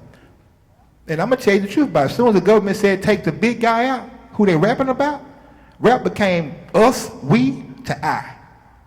Every rap song is I. In my era, it was a we. I told the big homie story, mixed it with my story, and made a song. That's called art. I hate selfish people, period. So a lot of artists I can't even listen to. I don't know nothing about no I, man. I'm from the projects, Barton, Dead, Texas, man. Dead End, Texas, man. All we had was each other. So that's when you grow up being real and want to be an artist, you forever have to project real. And you can't just speak for yourself. And the music don't make the culture, a car don't make the culture. Only thing make the culture is the people. Wow. Come on, give it up. Wow. Yeah. And do stand up. Yes, sir. That's good. Sir? Man, I Cotton took it out the mouth. You know, you got to know the culture, man. You know, man, I'm Dallas, man. Like, I can run it on down there. Everything that he say, the Rally Boys, you know, you got to know the whole nemesis. You got to know the culture, man. The culture. That's what Dallas be lacking, you know, and get out these little circles. It's too many circles. Too many circles. You know, I'm one of the founders with 3 other guys of the Definition DJs. DJ Drop, the CEO. We created and forced upon the world our culture. We forced upon K104 our culture. And we did it in the streets. It started in the streets. You know, anytime that you talk about us or you say we, you got to turn that W upside down to a me. Because the me is in the we. When you start with yourself, you can help the we. Because energy is transferable. You know, and I see a lot in the city with events, you know, they'll have, it go back to that group thing. You know, I want to put this person on, but everybody picking the people that they deal with. Not do business with, yeah. Over the skill. Yeah. And say, me as a DJ, you know, I've been accused, I tell people, I'm not biased. I done had artists that I manage. But at the same time, if I hear something over here that's hot, the DJ in me and the love for the art won't let me not mess with it. You know, you have people that just they about themselves, and it's a council, and it always have been a council in our city. You know what I'm saying? And it didn't necessarily just start from the people here. A lot of it started with people that were flown in. Yeah. You dig what I'm saying? And created this division and left out. But that council's still here. You see what I'm saying? Now everybody's still about self. You feel what I'm saying? Ain't no, you know what I'm saying, let's work with this person. When I hear a track, I don't think about my artist. I think about who I heard on and who gonna bring that fire. Because as a DJ, I'm community. I'm supposed to be community. You see what I'm saying? A DJ superpower is one of them is rocking a party. You know, being able to hold the crowd and make them dance. The biggest power to me as a DJ is to bring forth the new music. Because I'm a record breaker. I know what's hot before you know. You just don't know yet until I play it. And you gotta be that type of person. And even with artists, you gotta be the type that wanna work with everybody. You can't put yourself and in that box. just to back door again, what he's saying, I just told Bob in this corner right here, I said, I ain't trying to be funny. I said, but don't you think it should be some 97.9 posters here too, since we trying to make a community? Like, it shouldn't be no cliques. It shouldn't be like, okay, this is a K104 function, we're not coming. Like, this is for the community. This is supposed to be one Dallas, right? So it don't matter who does it, we should have representation from both stations. We know K104 is the OG, that's the home base. But for anybody that's 97.9 levels, y'all make sure y'all call me and tell them why y'all wasn't at the Urban Specialist Stop the Violence, you know what I'm saying, function. Because to me, that's where it starts at. If the kids see 2 stations against each other and we having a positive event like this here, what you think they're thinking? I'm gonna let him talk. Go ahead. Yeah. And it keeps on going back to me because once again, for everybody that's listening, I am the sacrificial lamb. I'm gonna say it to you again. Yes, yes. Every time you hear somebody from Dallas on the radio, just know I told that station up for you to be heard. Yeah. Just know they put me in handcuffs for you to be heard. I had meeting after meeting. They would tell me, we can't play that because nobody knows where Loop 12 is. I would say, what the hell you mean? We don't know where Buckhead is. So again, it has nothing to do with the artist. If you're an artist, get your family involved, get your friends involved, get your classmates, your alumni, whatever you is, your Kappa, whatever you is, your dogs, your Kappa, keep all the people involved. That's going to network the network, the network, the network. So that way you don't have to worry about another artist supporting you. Your family supports you. Your people support you. Your church support. Church people buy music too. Yeah. They might not listen to it when the pastor around, but they gonna get on some Jesus wine and it go down. So you have to remember that church people drink wine. People out the box, if you didn't know, they drink out the box and and they get just as lit as anybody else. Sorry, Pastor. Hey, let me say this, Pastor. I'm just joking, man. Is Vita Loke in here? But that's again, Vita is family. But I want to say this because Vita Loke did reach out and asked could she be on the panel, and I told her yeah, but I don't know if she's here. I hadn't seen her, but Vita Loke, to her credit, did reach out. We reached out to her, and she agreed to be on the panel. But what I'm saying to you is the program directors who could be okay. K104 got 2 hours of country music. We got 2 hours later on for them. I'm rocking with you. And then when we go to Spruce and the stuff that we got to go through Madison and we got to go to Lincoln, these kids is at a radio school. Right. They should be able to understand what they want to put out here to our community. And let me ask this question. I love what he's saying. So y'all getting something out of it? I won't even speak either, man. Great history. Listen. So, would you say something before I ask the judge? I wanted to hear from that baby people over there. They ain't said nothing yet. I got it. Y'all They just coming. standing up there. No. They listening. They come. Nah, I'm just messing with you.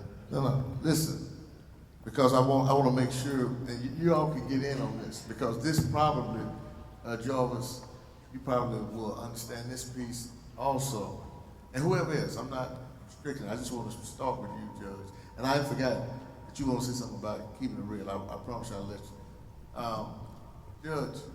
We have, Dallas was voted pretty much blue, right? This election cycle. You had a lot of things that happened around those deaths and the police officers and the activists and the police reform. So there was this other thing that was going on while the streets was dealing with this piece. It seems like activism and other stuff was happening on this side. And we was kind of coming in and out, and even we had to adjust, and we had to make some adjustments in how we talk, think, and it was real because it was both ends. But from your seat, is there a way now? We have a new DA, have new things coming. Is there a way that you can see that your seat or those who are in seats like yours can help Dallas come together around some of these real critical issues? We know entertainment is a piece of it, consciousness is a piece of it, but this idea of activism, political, really getting expedient as to what's happening right now because it's serious.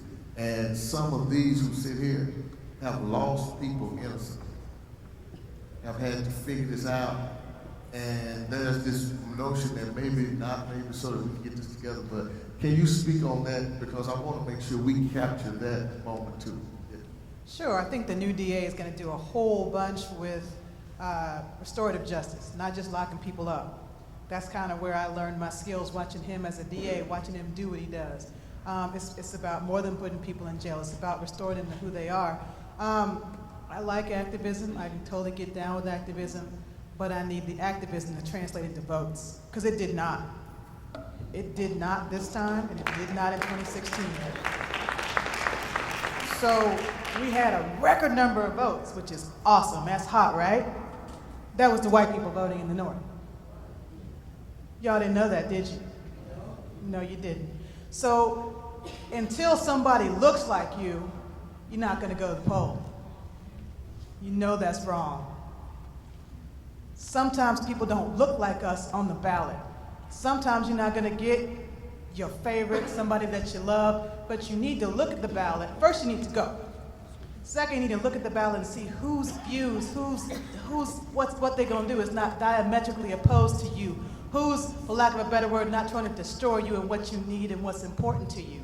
Just because they don't look like you does not mean, you gotta vote, you have to vote. Voting was in record turnout, but we didn't do it. It was not the southern sector. It was the northern sector. I need y'all to go vote when they look like you or don't. Read about them, figure it out. Ask me, ask Bishop, ask Bruce Wayne. But just because they don't look like you don't mean you don't need to vote.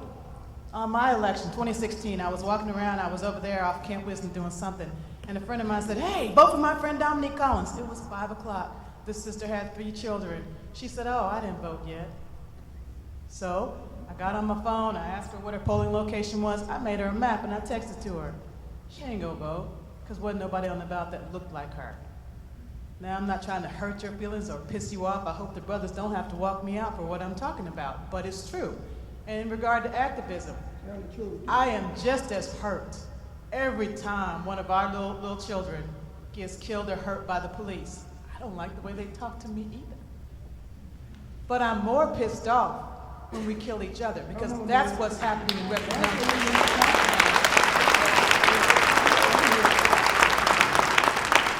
It makes me so mad when we kill each other. Come on now. It hurts my feelings when I see people that look like me and look like my child in front of me, begging me for mercy. Well, I can't give you any when you kill people, when you rob people, and when you pistol whip people. I can't do it. And it hurts me. And I will also, I hope I don't have to get walked out about this, but 90% of the crime that I see, and I've been a criminal lawyer for 14 years, is about dope. I'm so sick of it. It's about killing over dope. It's about protecting my dope. It's about using dope. It's me getting arrested for the silly shit I do when I'm high. I'm so sick of it. And I don't know how to stop it, but I'm willing to do anything to try.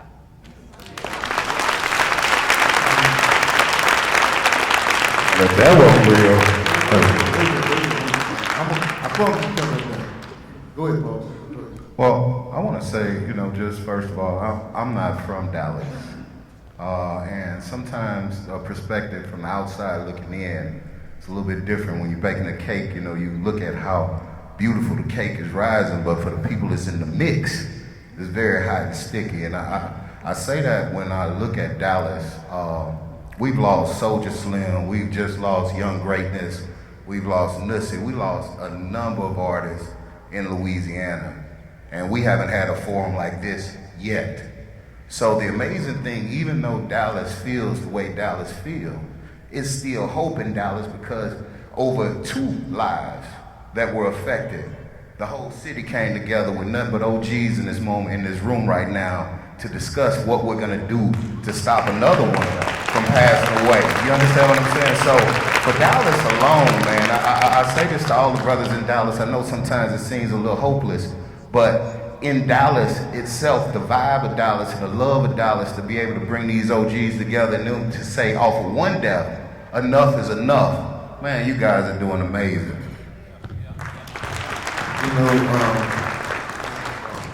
I have so much that we want to hear, but I want to give everyone who hasn't had a chance to make sure that your voice is heard on the stage. Think before you go, which is such a powerful acronym. These brothers from the North primarily, and really everywhere, but really from the North, they said, we got to figure out in our area how to keep these young people from using our neighborhood to be the provocation for club violence or this. And they came up with an idea, and we came to the meeting. It was powerful. These are just young men who decided, and they came with acronym, just think before you thug. And our brother here, we have lost a lot of weight, was one of the ones who was really organizing that. I mean, and it's beautiful, and it's still doing it. So I want to just give whatever you want to say, because I'm going to give everyone a chance to shout out, because and if you want to talk to them, please understand this. This is not just right now, and we're going to have a call to action, don't worry. It's not just a conversation. Trust us. In this next 30, 40 minutes, you'll see where we're going. But I do want to give you the opportunity to make sure I hear from everyone here. If you want to talk to others, we have our urban specialist.org, our call to action. You'll be able to get your words in. But please share with those who just may not know. Peace and love, family. I just left a march for a young lady by the name of Akea Jackson. She was killed on my birthday, November the 2nd. Actually, the same day that I was preparing to bury my father. So I took it very personal. She was killed, 17 years old, ran over, her brother and her cousin. Okay, we talk about bringing the city together. When we marched, it was 3 brothers and the rest ladies and children. So, we want to bring ourselves together, right? This sister said support. That's what we lack. Support. Me and this brother right here have been running for a long time. And one thing I have said about Cottonmouth is, he's always been real. He's always told me exactly how it is. So I'm gonna tell you exactly how it is. We have to get off of the bullshit. Support. Support is more than just saying, I got your back. Support is more than that. These kids, I was security guard. I just stopped this job. I'm security guard at Family Dollar in South Dallas, right next to Fern Park. On the road, I was security guard every day. That job broke me down. My community broke me down because the kids are the most infected. And the kids are influenced by the ones we call OGs. When I was young, I used to have a lot of OGs. They say, hey man, don't do that. Hey man, that ain't what you want to do. But y'all know what we say now? Let them sink and drown. Let them learn on their own. Which I think is so stupid. We let them learn on their own. Okay, support. This is where I'm at. We have to make a way for these kids. Hey, they want to eat. Y'all got the cars in the videos. Y'all got the girls in the videos. Y'all got everything going on the radio. Y'all got everything going on TV. They want some piece of that pie too. Let's find a way to help them to make some money and show them not only how to make it, but how to keep it going. It's a little brother that come into the store all the time, and this was such a positive little brother. And all he wanted to do was mow yards. That's all he wanted to do. And I saw that as something as, why we can't help them. They middle school over there. Them kids need so much help. Y'all don't know. I see it every day. Them kids need help. And help is more than just, I'm gonna sit down and talk to you for a couple minutes and then, hey, I'm gonna go on about my business. Help is more than that. Mentorship is more than just, I'm gonna holler at you when I holler at you. Mentorship means a lot more. And if you don't make it mean a lot more, then support, you're not supporting. So we have to support one another, man. We have to, say think before you thug. It spoke volumes to me because nobody's thinking, everybody's thugging. And, the hate you gave was a nice way of putting it, but the root word of it is thug. And we go by the root word of it, then that what you want to be? You know what I'm saying? We have to do more. We have to reach out. You know what I'm saying? We have to educate ourselves. We have to know the truth about our history, because if you don't know where you've been from, you ain't gonna know where you're going, man. So I don't want to preach to nobody. I just want to say my piece. Think Before You Thug is still on top of my brain. You know, Fix Historical Black Areas is still on top of my brain. Crimes in DFW is still on top of my brain. You know, because I feel that this forum is number one. It's starting the conversation. So I appreciate you brothers. I appreciate K104. I appreciate everybody that actually came out to try to make a change, because I've been saying it for a long time. What about the kids? I don't care what everything else going on, but at the end of the conversation, all I want you to think, when y'all get ready to walk out the door, before you get ready to lay down, before you do it, at the end of the conversation, I want you to say to yourself, what about the kids? Give it up. Give it up. Give it up. Good, bro. Yes. Go ahead. Dan Hart. Go ahead. So I just want to kind of address the issue of activism as it relates to turning out in the voters poll, as the judge kind of spoke about. I'm gonna be perfectly honest with you, and I'm not ashamed of this. I don't vote. I've never voted a day in my life, and I'm not ashamed of that. You know why? Because personally, I don't believe in the voting process. That's right. Prime example.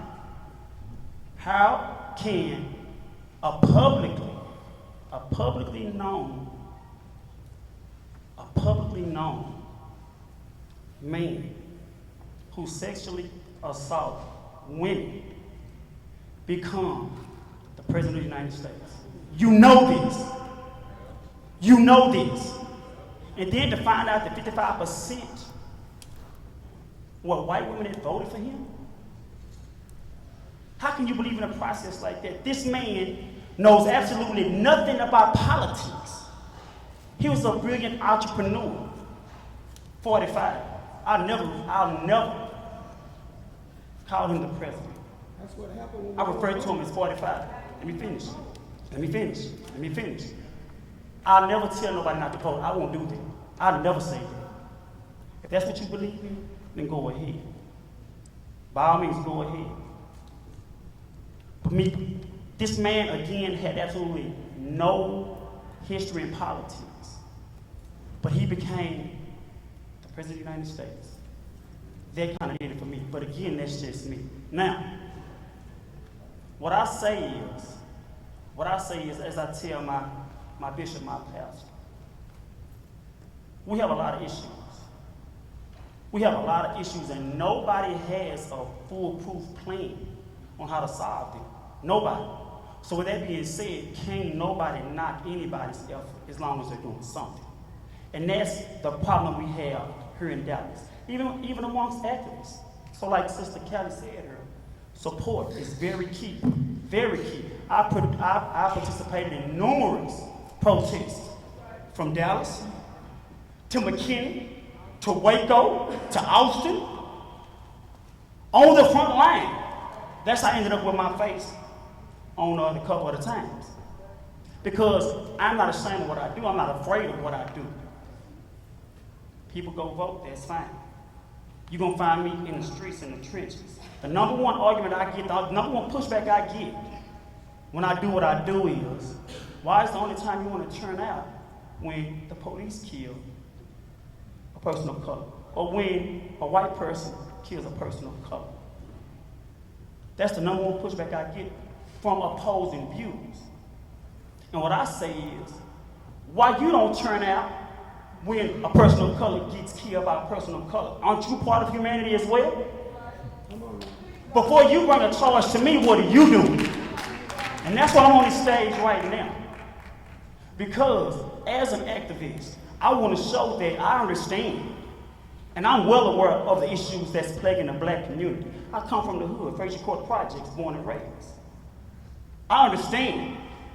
And that's why I'm on this stage right now. That's why I do what I do, because I don't want to just be a part of change. I want to be responsible for change. But we have to acknowledge the fact that it has to start with us. We have to address our own issues. And support is so pivotal. My comrades, they had a Stop the Violence.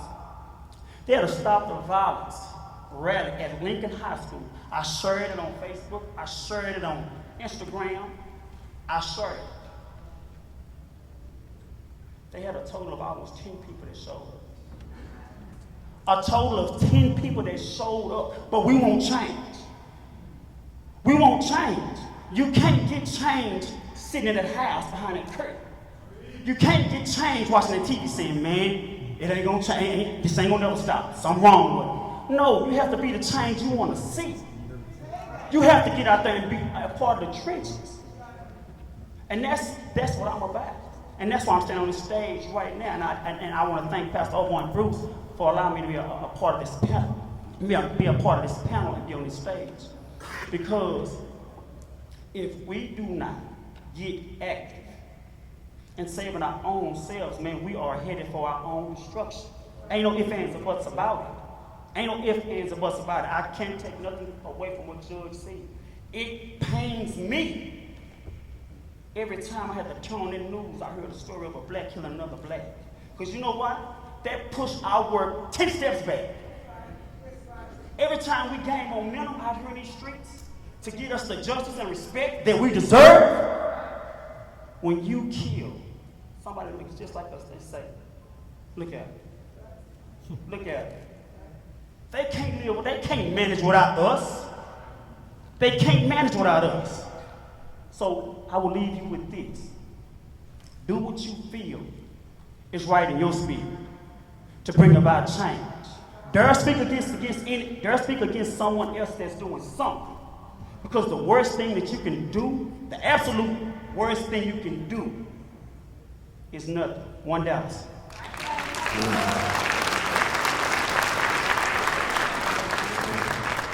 Just to kind of piggyback off what he said, I do think it starts with self, and it is up to the younger generation. So my mom used to say an old saying, each one teach one. So what are we doing to help? Let's not look too far. If you talk to one person, that one person is reaching 2 people, that 2 people are reaching 10 people, then we're reaching 100, now we're talking to the masses. So what can we do within ourselves to teach the younger generation, and she teaches me this all the time, the younger generation are going to be taking care of us. So if we don't teach them the right way to go, and another thing, if you hold the game until you die, you can't even release it. You have to give to grow. So as we teach the younger generation, you learn more, we grow more. And it is a little cliquish, but I think we can stop that by being so selfish. We don't have to be so selfish. There's no I in team, so we need to work together. And I just think each one teach one. Come on, give it up. Listen, would you give it up for this panel? Come on, would you clap your hands for all of them that are here? Come on, really lay it on. They gave some great information, great word. You were wonderful. Listen, I do want everyone to know now we have one other panel to go, and then we're going to give you a call to action, and we have something very exciting from DTLR, this new exciting group, this store that was Villa that has come together with us. I take all of your advice very serious. We're not listening just to say, oh, okay. We are capturing everything, and I promise you, at least we're going to do our part. We're going to try our best to enact everything that you said. Thank you. I know your time is valuable. I didn't get you to get the second reel, but I'm going to get you to do it on the camera. Y'all give it up for them one more time. All right, my panel. Let's keep it moving.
please check in on social media, Instagram, Facebook, hashtag One Dallas, Urban Specialist, and of course, Honor Dallas. Continue to enjoy the sounds of one of Dallas.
Moderated by Bishop Omar Jahwar and Lady J from K104. Please welcome Ricky Dodd, KG Cosign, Wynn Weston, Keto Gamble, DJ Dip, Brian Dixon, Kevin Hit That Wilson, Kendrick Hit That Wilson, and Tabitha Wheeler. Please welcome them to the stage now.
Thank you. Listen, I first want to say it is, y'all don't know how much of an honor it is, and some may not know who is sitting here, but I do. But I want to say to you, thank you, because you don't know your value. And let me say out loud, I heard what Cottonmouth said earlier, and I take it as advisement. But I do want to say this real serious, that Jay has been one of our fiercest, collaborators. And no matter what we ask you, from the station level, from the individual level, you never stop. You always say, I'm in. So Would y'all give Jay the hand to say thank you? I was wondering when you was that time, and I told you. Here. Yeah, because I said I need her to help me moderate, but I'm glad she's here. I knew you wouldn't not be here. But listen, these are some of the great artists, some of the individuals that have been a part of the movement from both levels. Some I know very personally, and I do want to say I gave Brother Shahid a shout out early, and the nation thank you for how the brothers have been just embracing this. But there are many on the stage, Jay, that have participated on both sides of the spectrum. We had, y'all may not know Pastor Curtis. Y'all may know him as something else.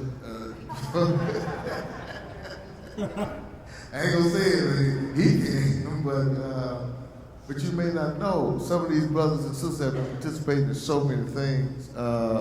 See, is that tablet right there? Boy, look one. Some of these have been on the ground. But look, here's what we know. That there has been this idea that because you get in it so deep, you can't get out of it.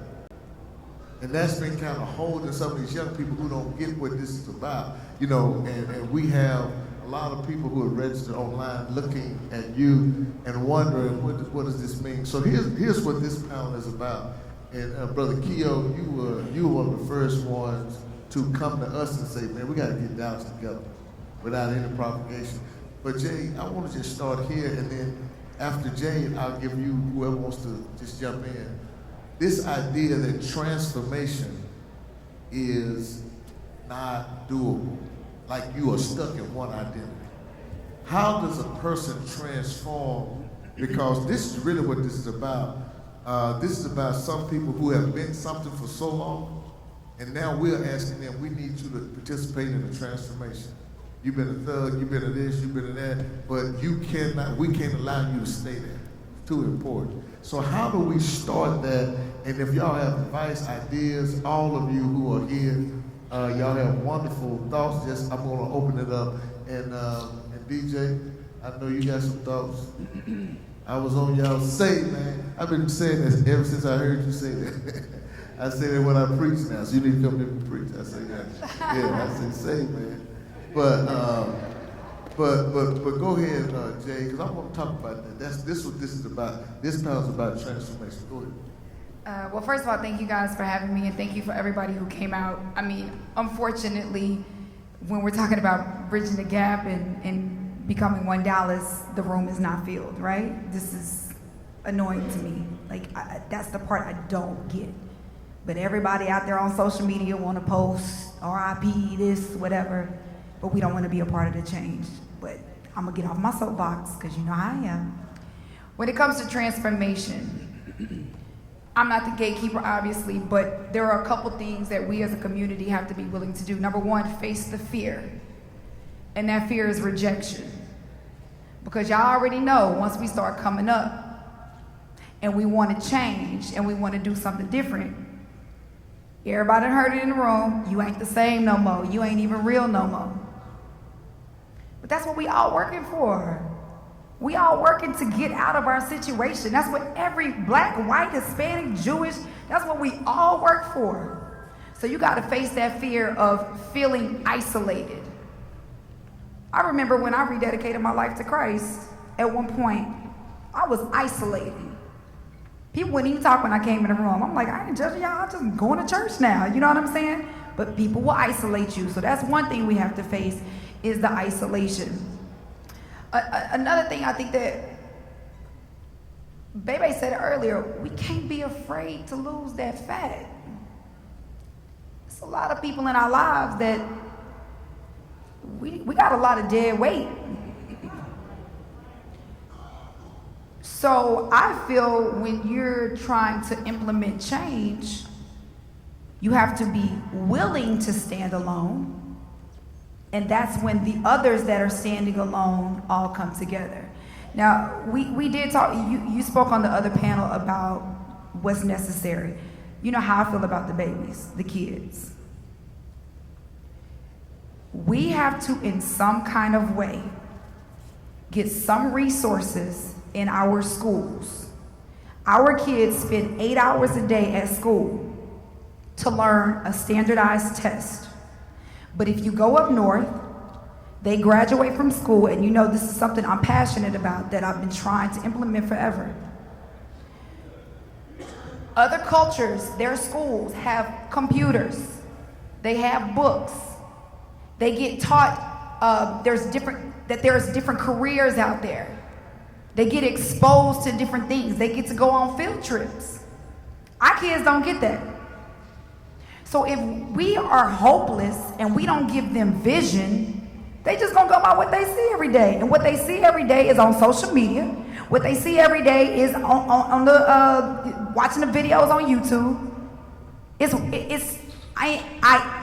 A career day I just did was called I Am What I See. Don't nobody steal that from me now, because it's in the process of being copywritten. I'm just telling y'all. I am what I see. We are what we see every single day. And unfortunately, as much as we don't like it, I'm sorry, we scroll on social media every day. We liking fights. We liking people getting shot. We like mess. We don't, y'all, I get it about the support. But if we don't change our mentality, we're not gonna be able to support each other. Because guess what? I don't wanna see you come up because I don't have hope. Nobody's told me I can become a photographer. Nobody told me I can make money being a makeup artist. Nobody told me I can be an entrepreneur. Nobody told me I can get out the hood. So every person sitting in this room, you're good at something. I challenge everybody in this room to some kind of way connect with Pastor Omar, connect with myself, connect some kind of way, because we have access to the schools. Are you sharing your gift with our younger generation? Are you sharing your story? And again, it goes back to that thing of, it's all good to march. I get it. But after that day is over, then what? You know, we get tired. So I always say, what are you doing on a consistent basis? And when you do go into the schools and when you are making change, it is very inconvenient. You're going to be tired. If you are not tired from planting into other people, you might not be doing enough. So it's up to everybody in this room, everybody on this panel. That's how we support each other. We come together and we say, you know what? Maybe I ain't gonna buy your album. Okay, don't be mad at me, but what we gonna do is we gonna come together and we gonna go sew into these kids. And we're gonna teach these kids how to run these boards so they can be producers. We gonna teach these kids something different. We gotta show them something different. But every kid in our neighborhood, the only thing they know how to do for sure, they know how to fight. They already throwing up gang signs in like the 3rd grade. I'm like, how you move your fingers like that? Like, I don't understand. But those are the things that we're telling them is okay. We're laughing at it. Stop liking it.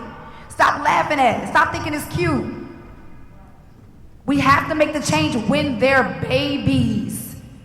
Maybe there's up here, maybe, I don't know. I don't know if we can change them. I hope we can. But if we can't change them, let's change these and give them some kind of hope. Okay? Sorry, guys. All right. Let me, before you say anything, and again, y'all can just jump right in. Jay, so you'll know and everyone else will know that this, that this is being live streamed, that you got, that we have hundreds and hundreds of folks, I think it's 1.3 so far that's looking. And so I want everyone here to stay, but I want us to, those words that you just said, again, we're gonna take those and really see what we can do. Because it means a lot. So after this, I promise y'all I'm done. You know, if we get in our minds, and I hate to say this, oh Lord, I might not. Other races are not killing each other. You don't hear a pop artist shooting another pop artist, right? So what is the mentality that they can that they understand that there's enough for everybody to go around? We need to learn forgiveness, because until we forgive each other, You mess with my cousin, I'm gonna get you in 5 years. If I don't get you today, I'm gonna get you in forgiveness. We don't forgive each other. And I'm all about keeping it real. I get so annoyed when I see fake stuff. But what I've had to learn to do before I drive myself crazy is to say, if you wanna be fake, you go live your fake life. I can't prove to the world that you're fake. You will be exposed one day. But we have to remember that, y'all, Jewish people are teaching their kids to build wealth. White folks are teaching their kids how to own a business. What are we teaching our children? Okay, there you go. Somebody said something. Say amen. Who's going to say something next? Amen. Can I say something? Go ahead, man. Amen. Listen, I just want to say this. First of all, I'm standing for the church. Is that all right? I used to stand for the gangsters. Come on, somebody. But today I'm standing for the church. And I heard a lot of people talk negative about the church. Now, there are some negative things going on with the church because I believe the church should be here. If Jesus was still alive, I believe Jesus would be up in here. And one of the reasons why I came out, because when I changed my life, I started keeping it real. I was real in the streets, so I'm going to be real in the church. First of all, we must understand Scripture, because until we understand Scripture, we're going to always be in a bad place. The word said, if my people, which are called by my name, will humble themselves, seek my face, turn from their evil and wicked ways, then I will hear from heaven and I will hear their land. Now, what is evil and wicked? Not to me, not to you, but to God. Because as long as we in a wicked world, then we gonna get some wicked things. Now, one of the reasons I feel that it's so easy for brothers to kill one another is because everyone is talking against the man. The women organization is talking against the man, the mother talking against the man, the grandmama talking against the man. So when the kids grow up to be a man, it's so easy to gun down a man because there's no love for the man. The mother is one of the first recipients of the child. And I have an organization called Use One, Lose One. If we use one, the gangbangers will lose one, the penitentiary will lose one. We ain't got to worry about the judge having to make a judgment against something they did wrong. Why? Because we're using them in a positive manner. And if we teach positive, we're going to get positive. The Bible says, so a man sow it, that shall he reap. The reason why we're reaping evil, because everything we're connected to is evil. All people can be saved. You know how I know? I've been saved. I done changed. I don't have the same mindset. The Bible said, after we become a new creature, old things have passed away. Behold, all things have become new. The problem is we get in the church and try to bring the streets to the church. And now you got folk in the church fighting. You got hatred in the church. You got jealousies in the church. Even though scriptures still tell us what good is present, evil is always present with you. And it's not the person I'm looking at, it's the evil that's within me I gotta fight every day. And if we learn and understand this is one thing we gotta understand as a people, because so many of us claim to be a Christian, but we don't live a Christian life. We don't want to give up nothing. We don't want to quit cussing. We don't want to quit selling dope. We don't want to quit having sex without being married. We want to continue to do everything God thinks is evil and think God gonna be in the midst of it. It's not gonna happen. So we as a people of God, and I'm not talking about just black people, I'm talking about as a people of God, we got to come together and understand what God is saying. Listen, that Bible, B-I-B-L-E, basic instructions before leaving the earth, we got to study that Bible. He said, study to show thyself approval, watch the text, unto the Lord. rightfully dividing the word of truth. That's where the problem come in, because we try to do it by the way we feel and not the way he feels. All right.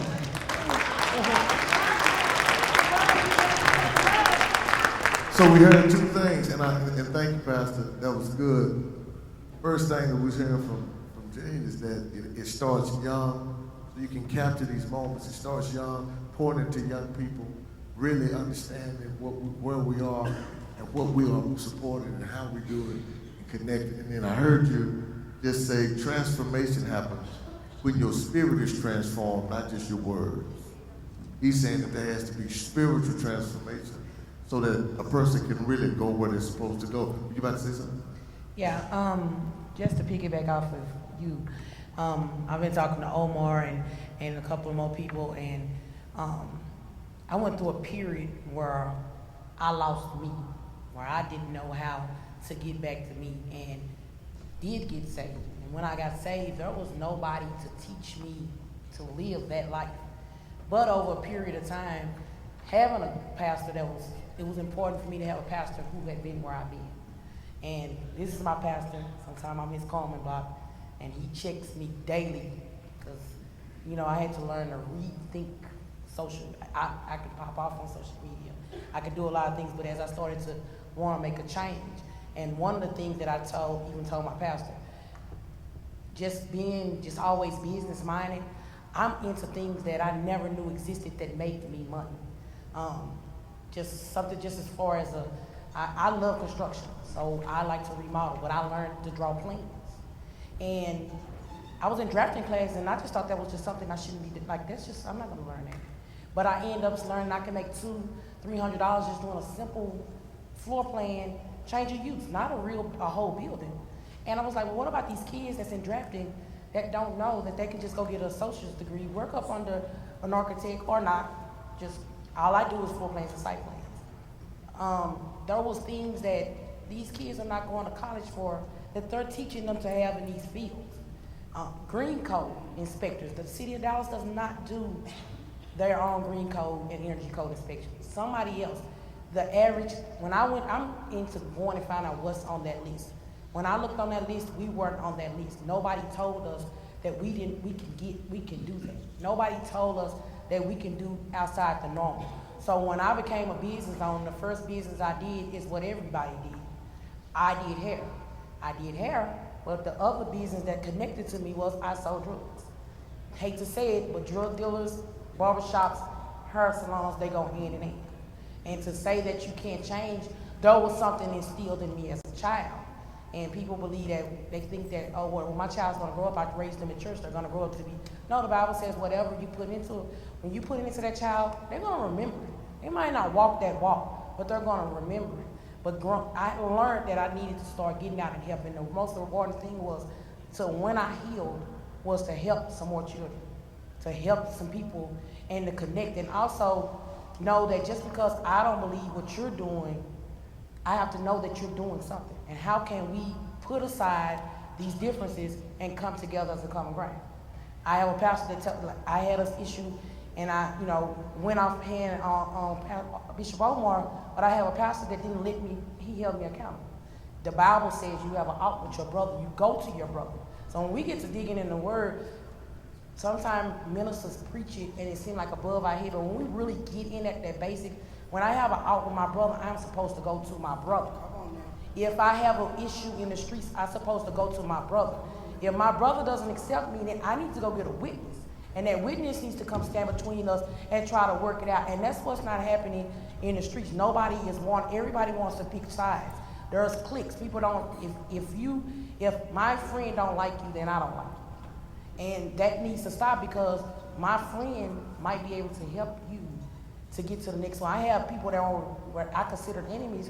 They're not friends. I do business with them, because you have to put it aside. But you definitely have to learn how to communicate. And before you text it, before you put something out on social media, sometimes just read it. Get the feel good of what you was gonna put on there and erase it. Because when you put it out there, they have people that like them, then you have people that, now we have a whole rift, and there's a fight, and the pull-ups, and you get so far into it, then your image one of the things that definitely that we get taught at churches that it's easier. Your reputation is more important than silver and gold. And when that reputation is ruined, it's not to say that somebody might not like you later on, but it was so much easier if you didn't ruin your reputation in that sense. So go to them people and learn to talk to them. But definitely, our children need to learn that they can be plumbers, they can be electricians. The black and brown, the brown community are teaching their kids straight out of school to go be plumbers, electricians. Somewhere it wasn't cool for our kids to be that. Let me say this. Would y'all give a hand? Thank you for that. Listen, the idea that transformation happens two ways. One of the things that she said was it's an individual thing where you got to grow, but the second is you don't know your skills until you expose. You know, you may think this is all I can do. Somebody got to tell you, no, but you can do more. And I heard you when you said 8 hours a day in the class teaching you to a test and not teaching you to the world and confine you. And then when you don't do it, it really bothers. I want to move real quickly on this because, and I thank you for saying that. The reason we came together on this idea about Dallas was this, and please listen to me. We have been, personally, this is what we do as urban specialists, but this is not unique to me. We have been dealing with murders and violence and ideas that continue to perpetuate this cycle for a long time. It's very rough. This is real. Just like me, y'all have been to a lot of funerals. Just like me, you've had to hug people and cry with them and hold them. I see Facebook posts, all of us. It's not unique.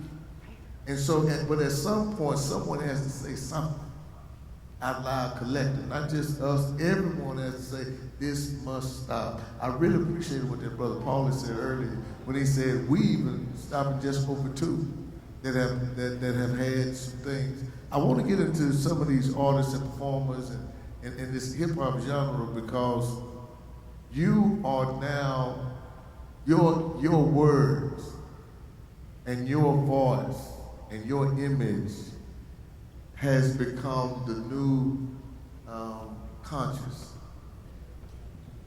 Y'all ideas are the conscious. I told them one time, I went to a school to speak, and I thought I was really on it, and then Mr. Hit That walked in. And everybody forgot I was in the school. And I asked Bruce, I said, man, who is Mr. Hit That? He said, he hit that, just watch it. And he hit that thing. I said, okay. It's Mr. Hit That now, you know. And I understand. No doubt, I get it. And so when you see these, man, what responsibility, and I want some of you who are in the genre, in the world, and Kill, I'm gonna let you wrap us up on this panel. So just get your words together. Whatever you're gonna say, because I'm serious, I appreciate you, man. And I'm not kidding about that. I really appreciate, I really appreciate who you are in this. So please understand that. But I wanna make sure that we have this as a part of this conversation. The responsibility, because we're talking about transformation. What is the responsibility and how do you respond? DJ, drop y'all who are, G-Hood, all of y'all. Let me add to the back of it and why it's important to use your platform and, making sure that violence don't spread. I want to say that. And please, everybody, because we've been here for a minute, don't give us a lot. Just give us something, your key points. Sum it up so we don't spend a lot of time. Because everybody want to hear everybody, so we want to make sure that everybody's being heard. All right? How y'all doing? I'm Hit That. So I felt like it's only right I crank it up after he just gave me that cool introduction. But at 15, I still remember Bruce Wayne. I met them at the YMCA. They didn't even know that I was watching them. They was doing the giving back or whatnot. I was at Lincoln. And like a lot of y'all was saying about the children don't know what they're doing as far as they don't have the opportunity to see besides basketball, rapping, or drugs. That's the main 3 things growing up at Lincoln that you see: drugs, rapping, or basketball. So we had radio television. So I used to go to the YMCA just to volunteer because if you didn't volunteer, you couldn't graduate. That was that was the code back in the day. It seems like a lot of stuff has changed now. But as far as growing up in the city and growing up as children, and we kind of still young, no offense to anybody that's a little older, but you're right about the influence as far as like the rappers, the DJs. We got a certain type of level of respect that the children will hold way higher than listening to their parents or their uncles. So we starting to set the tone. Me and Dilt, we got a little show that we do, and that's mainly what we focus on. I'm a father of 4. So like everything that we do and everything that we teach and everything how we carry out, and also to say what Lady J said, we gotta set the tone. What I mean by set the tone is, it's so much other opportunities out there. There's so many other ways that you can manifest a financial profit, and just the fact that we are the followers and that's who they're looking for, we gotta have a responsibility amongst ourselves to know that people are watching us. And some people might say, oh, well, I don't care. But the catch is, it starts with us. So if you don't care, how can you come up and to the panel and say this and that and that? Or I hate to say it, big homie, I know you probably did a lot of marching and all that, but if you don't vote, it's kind of hard to even sit on the panel and talk. Because at the end of the day, if you ain't setting the tone for yourself and for black men, because you gotta understand, a few years ago, man, they was killing us, man, not to vote, especially for the women. So if you got the audacity to say, I don't vote, you can't tell nobody nothing no more. Because you didn't use your right as a man to set the tone. Whether it worked or it didn't work, that's not for you. That's like you going to church and saying, hey, I ain't gonna worry about that sin because God might not watch me, I don't know. It ain't enough for you. You're supposed to do right amongst yourself and let that carry out to others. Point blank, period. So we gotta hold each other accountable. Point blank, period. Like, it ain't no exception. You can't worry about what happens after. It's like if a man on the corner, you give him $1, you can't worry about if he go smoke it, go drink it, or whatever. You did what's right in your heart. You ain't have to record it. You ain't have to show nobody that you did it. You did it because at the end of the day, you're a good person. It's how it works. Like, and a lot of people are kind of getting away from it because social media set the tone where I got to show them this. If they don't see me doing this, then I ain't doing that. If they don't see me doing this, I ain't doing that. It don't matter. We start losing self-value for others' approval. That's crazy. You know what I'm saying? I don't want to hold y'all up, but at the end of the day, main line, if you don't get nothing what I said, man, have self-value. Forget what another person approval at. It don't matter no more. Because at the end of the day, if you can't stand on your own 2 feet, and when you go to the gate, he ain't gonna say, well, 5,044 people like me.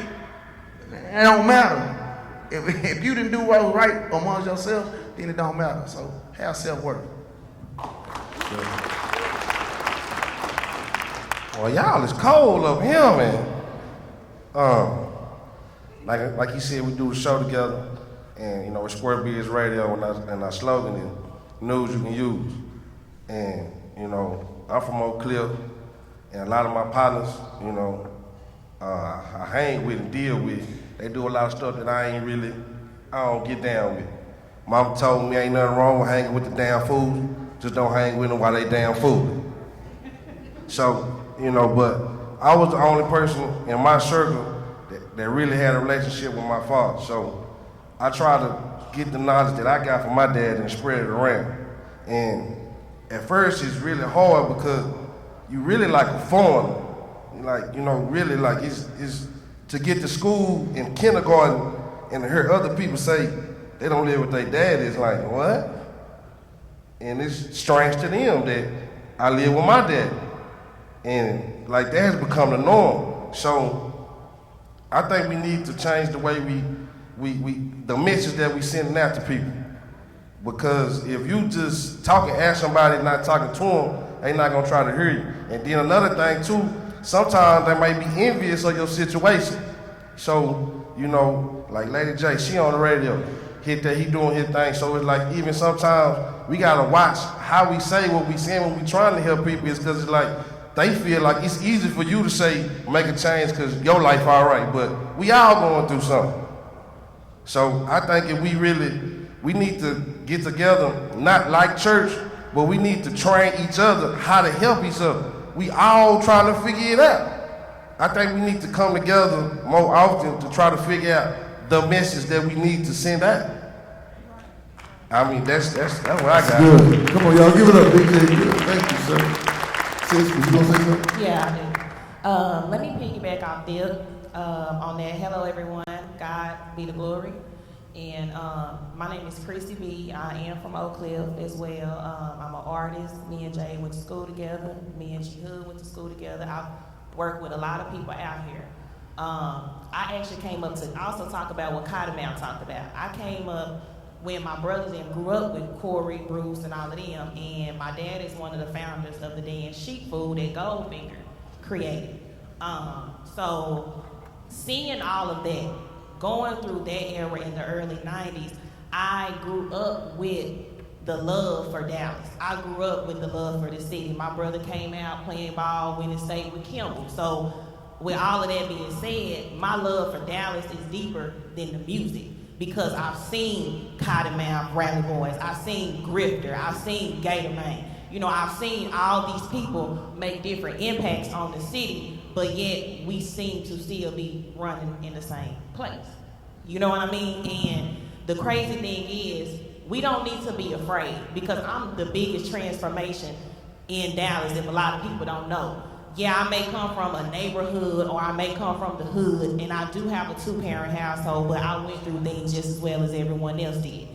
And I've seen, like my cousin, R.I.P. Hawaii, you know, I've seen him get gunned down with you know, it's with violence that made no sense, you know, and just to go through a lot of things, it made me want to get out of Dallas. It made me want to do better with myself. I've worked with so many female artists. I've worked with so many male artists in Dallas that I always see when we get to start going, somebody hate, somebody mad, somebody, you know, feeling some kind of way because you're doing this or you doing that and they're not doing it. And we got to stop that. And we don't need to be afraid of change.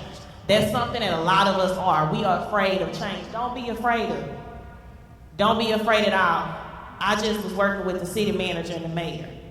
I specifically worked there because I wanted them to know about the streets. I wanted them to know about what we have going on in our community. And a lot of us need to educate each other. Let me tell you what you do. On Wednesdays, the City Hall of Dallas have agenda meetings. They have briefing where the community is open. Go talk to your city council members. Go talk to these politicians. Let them know what's going on in the street, because let me tell you something. I work right hand with the assistant, with the city manager and the mayor. They don't know half of the stuff going on out here. You know why? Because we are being a community, bringing it to their attention. We can sit up here and speak about how we want to do things, but if we aren't voting, like Mr. Hit that said, and if we aren't bringing things to their attention, then what are we really doing but talking? And that's just keeping it real. That's all we doing is talking. So we have to do more. We have to do more. We have to stand up. And one more thing too before I pass this mic. Some people need counseling. In the black community, we are so, we look upon psychologists and psychiatrists and counseling. Oh, you going to a psychologist? Oh, you crazy. No, that don't mean that. That means I'm in tune with myself enough to know that I need help. That I want somebody else to help me with what I need help with. Because if you help me with that, then guess what I'm gonna do? I'm gonna go help the next person with something. And we keep that moving like that. So don't look upon nobody when they need help. Don't look upon nobody when they say, you know what, I'm going through something, because depression is real. Suicide is real. You hear me? And I've dealt with it all. So when I tell you this, it's real. We need to really stick together. When we say one Dallas, we really need to mean one Dallas. Thank you. Come on. Thank you. Listen, and then I'm going to ask, and then our brothers, y'all came a little late, but I want to make sure that you are heard. I'm glad y'all here. It's important that y'all are here. I'll say something, Brother Shaheed, please. And then, Gio, was you going to say something? All right, go ahead, Brother Shaheed. Go ahead. First of all, I want to give honor and thanks to God. I want to thank Urban Specialists for inviting us here. If you didn't know, my name is Shaheed Muhammad. I'm the Dallas representative of the Honorable Minister Louis Farrakhan here in Dallas. And we have been on the front lines of our people's oppression for over 88 years all across the United States. From what we're hearing today, this is the beginning of something new that can be a catalyst for every city in the nation, but it's going to start with us. It's not going to begin with us reaching out to others who have not shown genuine interest in our affairs. in over 88 years. The proof is in the history. Once we look at ourselves and understand what the Bible is saying, as the brother was speaking, that how can you love God whom you've never seen, but hate your brother who you see every day? It goes one and the same. If you believe in God, then we will be one complete people, moving in one unity, having a black agenda when we take it downtown, or downtown coming to see us because our agenda is so vast and it's so moving and it's such a machine that they come to us for answers. You understand? God has blessed us. If you look in this room and you look into talent, God has blessed us to come out of this situation that systematic slavery has put us in. This is a system that has been going on against us for over 460 some odd years. We're not going to come out of it overnight. We need to put our faith in God. We need to pray. We need to humble ourselves. We need to find out what our real names is and how it connects to God. There's food. There's a food issue in our community. There's psychological issues in our community. There's an educational issue in our community. The Most Honorable Elijah Muhammad taught us that our unity is more powerful than an atomic bomb, and it'll solve 97% of our problems. 97% of our problems could be solved by us just coming together. And this is just a start. The Nation of Islam has a part. Urban Specialists has a part. The artists have a part. Mao Zedong took over China with all these elements, but he knew how to unify them and move them, and it started with the Cultural Revolution. Because you have the ears of the people, period, young and old. You have the ears of the people. But if we don't understand who we are, we don't understand our responsibility. We don't understand that we are part of the Aboriginal nation, which means that we are made in the image and likeness of God, and His blood runs through our veins. And we've never been told who we are for a reason. We've never been taught our history in class for a reason. Then there's something that we have to reevaluate about our relationship with our open tormentors. Someone said, okay, we talk about the Holocaust. The Holocaust ended up in 1942, right? They ended up in land 3 years later in 1945. It's not because they sat around and stayed around their oppressors for 460 years. They got busy, they got together, they started talking before they lost their name, before they lost their mores, before they lost their religion, before they lost their God, so they can stay connected to one another, because it's only through unity that we survive. Right? Brother Curtis was talking about pay attention to the Bible. The scriptures in the Bible read in the end of Revelations that there are a group of people coming out singing the song of Moses. It doesn't say what religion they are. It doesn't say what color they are. It says they are of the righteous. And they're singing a song of Moses because these people have been oppressed in the land for over 400 years, and now someone is bringing them out. They are singing a new song. Unity is the song.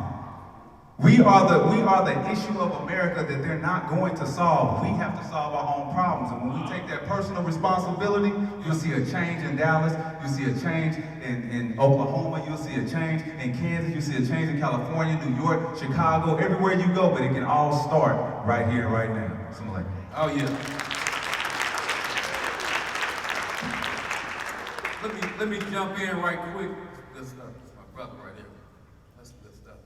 I want to jump in one time, y'all, because I got my brother Lodiz here. Lodiz is Yellow Bee's manager. Been with him for years. Again, like Bishop said, one of the reasons we had this because of the Roy League and Yellow Bees and fallout. So I think it's important that we had this brother before he has to leave, share some stuff from the Yellow Bees camp. I want him to share some stuff. He's a good brother. Everybody knowing, as far as the Yellow Bees account, we're just trying to, rebuild and get back out here and get it back how it was when it first, and just pretty much right now. You know what I'm saying? We just down with the whole One Dallas thing and trying to keep everything going and come together as a city, man. This is the first time in Dallas history that we didn't really have so much light on the city. You know what I'm saying? And we just really want to come together and bring everybody and make them be a part of that, so we can come together and dominate like the rest of the cities around here. LA, New York, we're building as a city already, so it just takes us to come from the streets, really uproot this thing. You know what I'm saying? And we trying to, I guess lead the way and have everybody help us do it for the city. You know what I'm saying? It's for Dallas. It's One Dallas. You know what I'm saying? I have no hateful bone in my body for nobody. If you represent Dallas, Texas, I represent you. So that's what we're trying to do it for. Come on, y'all, give them a great hand. Please know that if we we are in support, and we really mean that. We're not just doing this so we can talk. We're doing this so we can walk it out. I appreciate you being here. And please tell our brother we've been praying and everyone's praying to bring all this together, man, because we really believe that at a certain point there's going to be a shift and it's not going to be like this anymore. And so y'all are one of the ones that, for whatever reason, God chose you. God chose y'all. God chose us. That's just how it goes. And so when you got the light, we want the light to shine. So y'all give it up for him again, brother. Come on, y'all, really clap your hands. You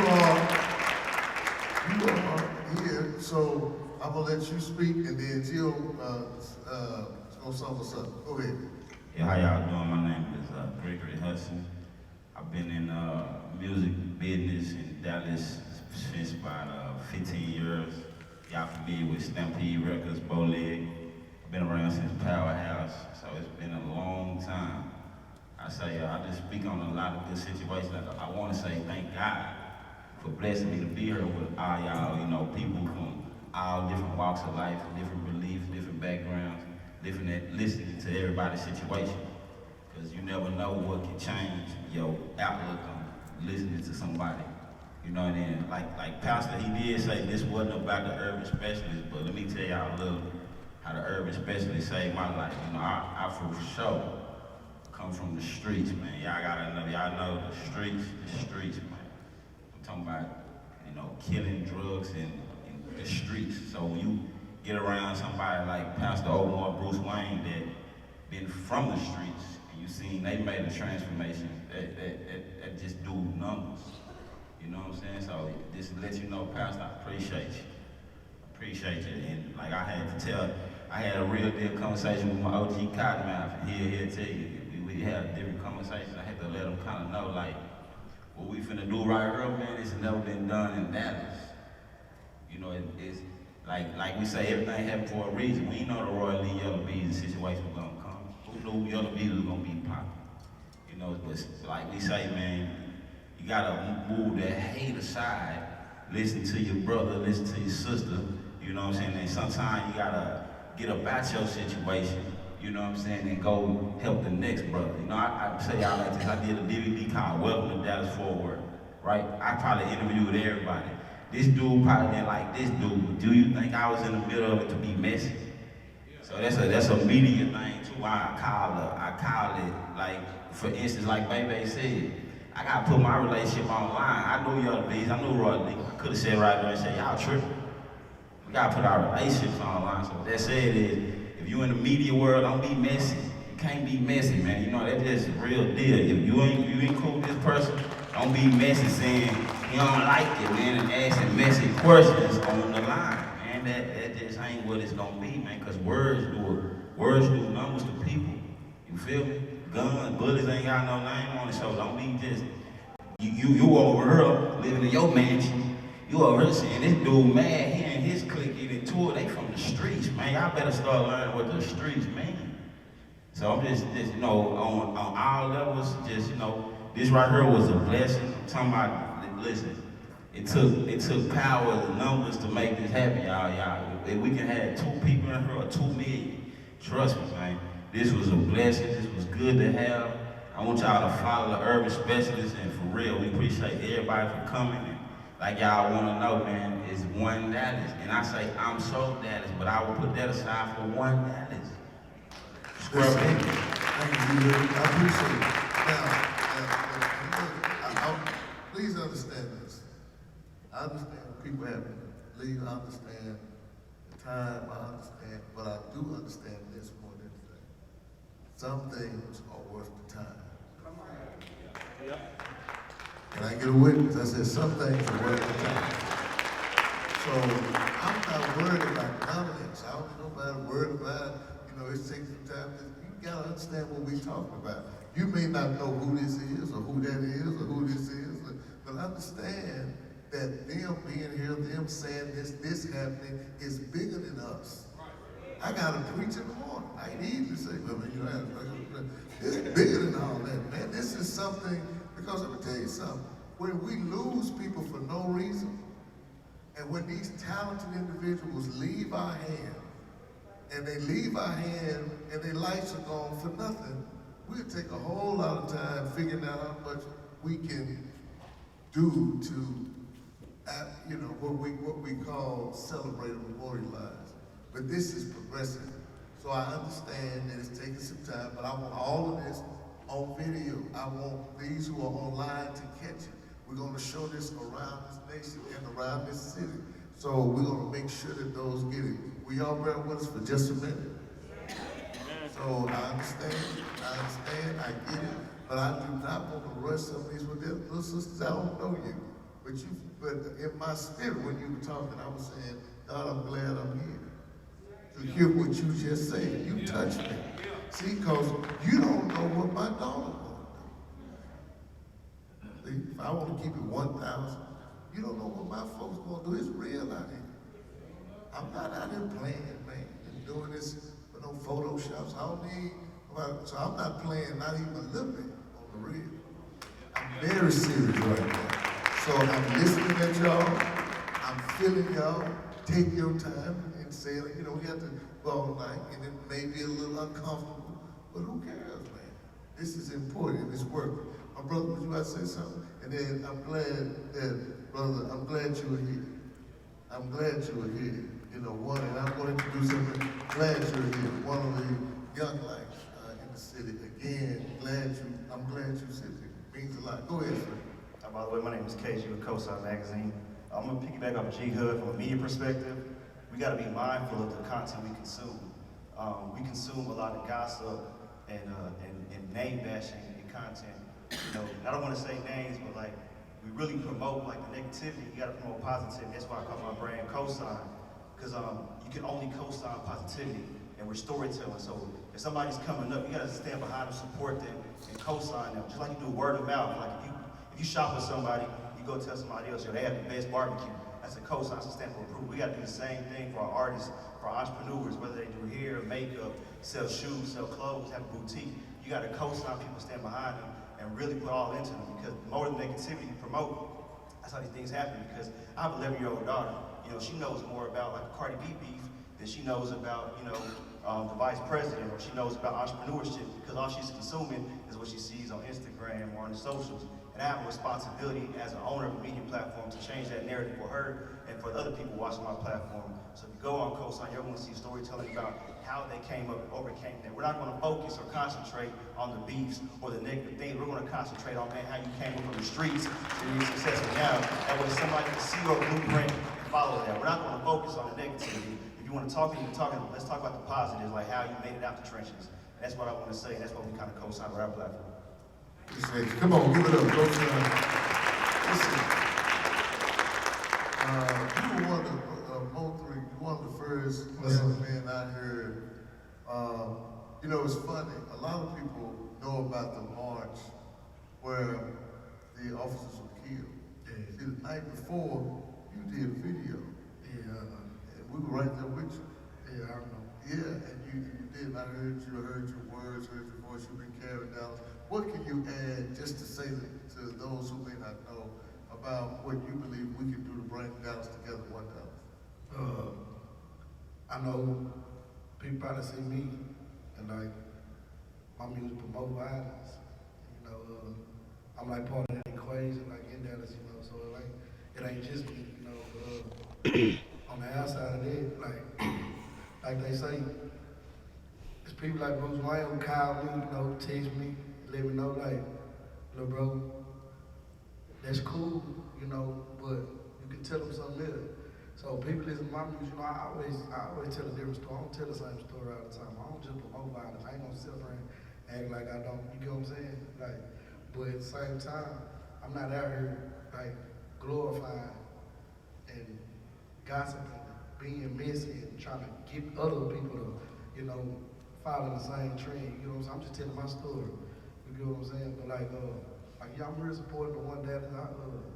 I feel it all the way around. But people don't be knowing what be going on out here. Social media tear everything down. Social media will be the one getting somebody else into it before they even get into it. You get what I'm saying? And by the time you look up, it's too late.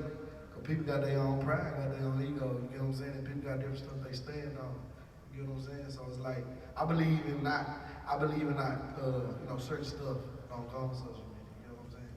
But it's like, it's the people.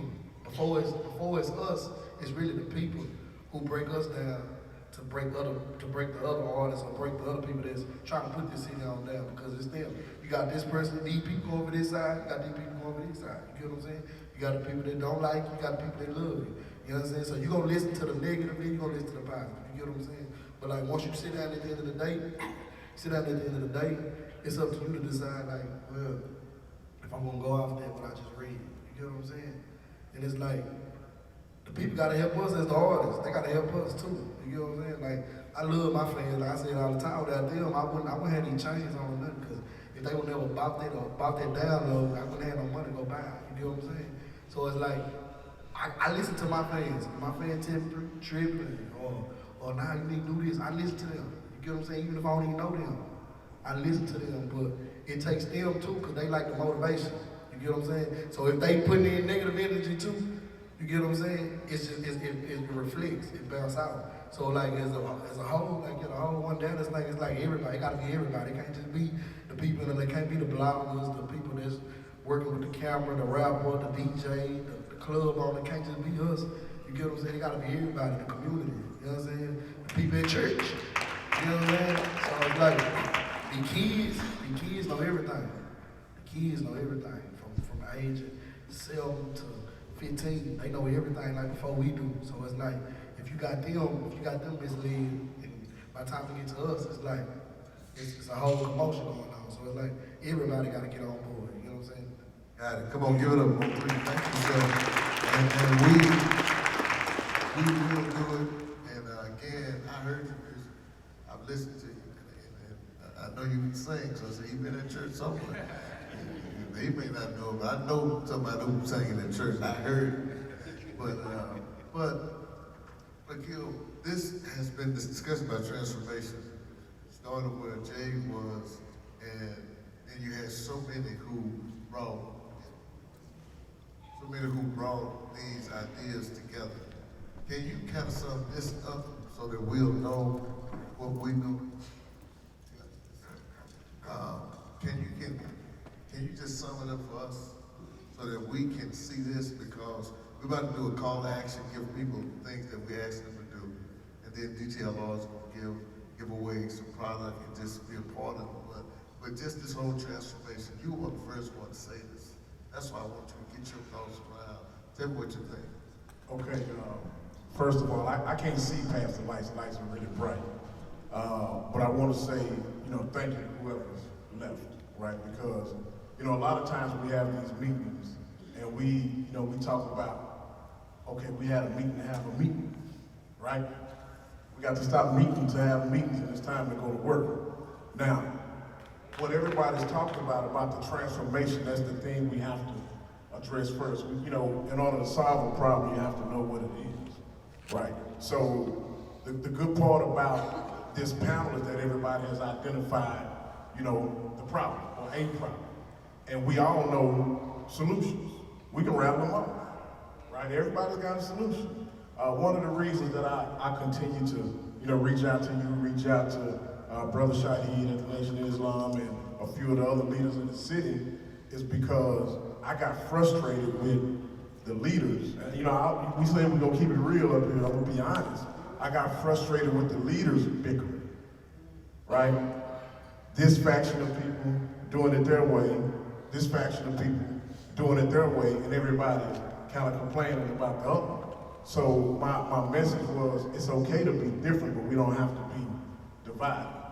And we all fighting the same war, we just got different battles, so we have to respect the battles that each leader is fighting. The urban specialists do a great job at what the urban specialists do. The Nation of Islam does a great job at what they do. And the idea was to unite, like you spoke earlier before we started, was to get all of these rays of light, combine them so that they can outshine the darkness that we have in the city. The darkness exists, it'll continue to exist, but we have to have a way to fight it. I like to come prepared. so that I'm not rambling, I want to get straight to it. I got the email from Urban Specialist, and it was asked, what can collectively be done to interrupt the culture of violence and promote unity and support within the city? Well, about a week and a half ago, we had a meeting, and I think the brothers just left, the Nation of Islam just left out, but they opened their doors up for a meeting for those that wanted to show, and it was a really beautiful thing, and I wish that everybody here could have been at that meeting, because I think for one of the first times, if not the first, all of the leaders got on the same page. And man, I got chills at that meeting. I saw one of the brothers, James Muhammad and Pastor Omar, look at each other and say, hey, we had a miscommunication before, and I think that's prevented some progress, and they got over that. And then we had another brother, he's not here, Chris Keith, that came, and Uncle Paulie was there, and Bruce Wayne. I mean, it was a beautiful thing, and at that meeting, we decided that we would all get on one page. That's what this One Dallas is about. You have different organizations, but we all have the same problems. So we all agreed to pick up 5 initiatives. We can sit here all day and talk about the good ideas and what somebody should do and what I'm doing and what he's doing, and make sure you're in church and make sure you're praying and all of those things. But just like it says in the Bible, prayer without works is what? So guess what it's time to do? Right, it's time to work. So we have 5 initiatives. I don't know when we'll roll that out, or if you want me to say something about it now, or we talk about that later. But we can't have no more meetings, y'all. It's time to get to it. So everybody that's here, I feel like I would be preaching to the choir, because this is the choir. The people that care are here. The responsibility we have is to reach the other people, through social media. You have a lot of influence. That's why we sit here. That's why we were invited, because we have influence. Don't leave here and then go back to your regular messages. Don't resume your regularly scheduled program. We have to go with a different message. So the One Dallas message is now getting ready to give some instructions so that people can get to work. I'm not sure how far you want me to go. Yeah, that's good. So what I want everyone to do, we're going to send that out through you. I just want everyone to know that we do have a plan, and I want you to just hear others' thoughts. But he is right. There is a 5-point plan that we've been talking about that has been led by Kill, and we will send it out. We got everyone's data that came in and everyone online, and so you can pick one, because we don't have time to go through them all. But I want you to know that there is a plan, and our brother is already prepared, and we're going to do that. Is that good? Would y'all give it up for this? Come on, really give it up. Let's put it on the front line. All right, now give it up for this panel. Thank you. My brother, you didn't see it. Say something as we close up. I got a bag. Montreal. I know a lot of people know me as Money Montreal, the original Money Montreal back in the day. But I just want to say, I really think, shout out to y'all. This is a bad honor. I mean, I grew up under y'all, you, Bruce Wayne. I was a youngster, I used to come to the club. I was too young to get in the club, sneaking bottles in the club. So y'all, I was getting through out the club. So y'all know me, I've been around. I was around the old era, Cottonmouth, DJ Deuce, they all know me, from Metro Rebels, all that. To Christy went to school with G-Hud, me sleeping in G-Hud house when I couldn't have nowhere to live. But my mom kicked me out. You know what I'm saying? Now, Mr. Hit That deal, like, I've been around through all the generations. I mean, I look young, but I'm 37, you know what I'm saying? But I was around early, that's about early. But I'm gonna say, another thing, I was around with the judge. I had no cases. She gave me probation. I didn't deserve it. I'm cool, I didn't deserve probation. The next year, I went to jail again for the drugs. Now I'm gonna say, in jail, I went to prison. So in prison, I learned that the ones who acting up is the ones who get to go home. The good guys are the ones that's getting to stay. You know what I'm saying? Now, when I was doing good in the prison, I got denied parole. When I started fighting and being over gangs and all that kind of stuff, that's when I actually went home. The people that's going home, you know, I don't really want to just talk to the judge, but it's really bigger than us. Like, if they need to bring some of the people that's home that's actually doing good so they can come home with good to give to the people. They should have to wait till they get angry and start beefing and fighting, and then all of a sudden they get out, now they teaching the world, oh man, just go down there, whatever you do, you can fight, whatever, they're gonna see you home, you're gonna get a step on the wrist. You know what I'm saying? What's going home is pedophiles. You know what I'm saying? People that's touching kids and all that, touching them, they going home first parole. Dope cases and all that, that's a lie. When I caught the chain, they said, hey, you gonna make your first parole. Because I had dope cases. I didn't make my first parole, I made my second parole. You know what I'm saying? And then it took the older guys around to tell me, yo, you start getting in trouble, I bet you go home then. I started fighting. I made the first parole, I was home in 30 days. And then in 30 days, everybody was like, so what you gonna do when you get home? Because you know, prison is stopped. Like, so they making money off us. So I don't know if I know because I work in the front office in a prison. I used to watch the wall and look at the prison, how much money they was making off the prisoners, because I was one of the ones they made money off of, building houses, going into community, doing stuff in the community center. So they were making money off of us. Those not the ones that get to go home. You know why? Because you're making the prison money. You know what I'm saying? You're not gonna go home like that. Now when you stand and lock up and all that kind of stuff, yeah, they're gonna send you home. You know what I'm saying? So my thing is, bring some of the good guys home. It's bigger than us. I'm talking to the judge now. Bring some of the good guys home. Because we can do all this talking what we're doing right now, but we need to start beating our kids' ass. Plain and simple. Pull that belt out. Back in the day when I was coming up, my mama didn't have to whoop my ass. It could be a woman that know my mama. I don't even know her. She know why I need to whoop my ass and tell my mama I whooped your kid because of this. These days they not whooping kids' ass. These days they going around these kids and doing this dance and shit, that's twerking and all that. It's really twerking. They doing the same thing they do in the strip clubs. And they glorifying it. Back in the day, the girls was doing that, pee-pop and all that. She said, what you sit your little fast ass down and beat your ass. You know what I'm saying? That's just being real. You know what I'm saying? So it's gonna take us to kind of grab kids and be like, hey, sit your ass down. Like, hit that. I follow him on Instagram. That man right there be with his kids for real. I ain't gonna lie, I was a deadbeat. I'm just keeping real, I was a deadbeat. I found out about my son when he was like 14 years old. I didn't mess with him because it was late. You know what I'm saying? But when I started watching hit that with his kids, it started making me pick up the phone like, man, you all right? My kid at first was like, man, you ain't even worry about me. But the more he said it, the more I was like, okay, I'm gonna call you. Hey man, you been all right? You know what I'm saying? Because this guy here is doing different what a lot of people do on social media. They more worried about fashion, what they look like, cars, money. It's so many people already got kids, they didn't even know they had kids. And they kids grow up and be like, where you come from? You know what I'm saying? But I watched hit that kids come from when they was a baby, so it felt like I grew up with them. I mean, they grew with me. You know what I'm saying? So I just think we need to be more into the kids, like, and when they do something wrong, beat their ass. That was from Monday One Trip. All right, everybody, let's go off stage. You said it 5 times, but I got it. Okay. I'm going to beat mine as soon as I go home. All right. Come on back on stage. $1, y'all come on. Where's Detail on? Listen, before you go, I want Detail on to come on stage. Come on. Yes.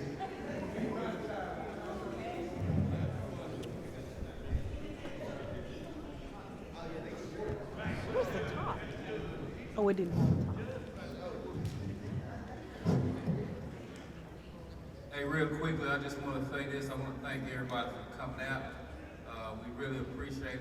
We got the people back there that's family, that's captured it. I wanted to do the definition of one Dallas, but he already did it, and I know we pushed the time. I want to yield my time so you guys can hear from my brother Tice. He's of DTLR. Good partnership that we just inked a couple of days ago with them, and they in how many stores down there? 20 stores in Dallas, right? They taking over. So I want Tyson to just say something. He got some prizes for some people too. So y'all that's here, it might be a good thing that y'all still here, because he got some stuff in his bag for y'all. Here go Tyson. What's up, y'all? Hey, Bishop, I want you to pull out everything this morning. I got gift cards I'm gonna give people out here. I don't know if people still here or not. I see it kind of faded out, kind of weeded out. I got it back here. That's understood.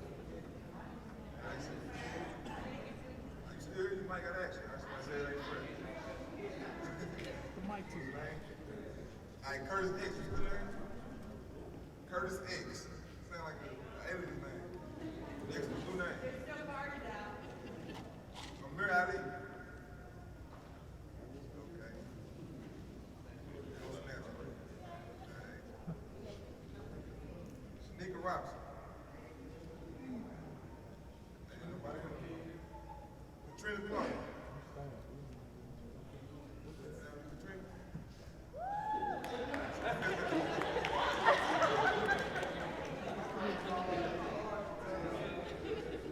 Joseph Snell. Anybody got a guard to turn in? Nobody cares.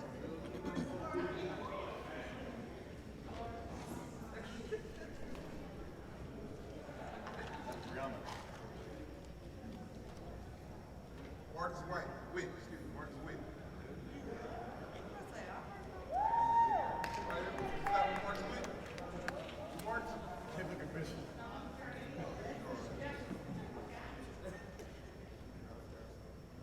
Hey, John George. Dana or John George? Jane? Marcus Witt? There you go.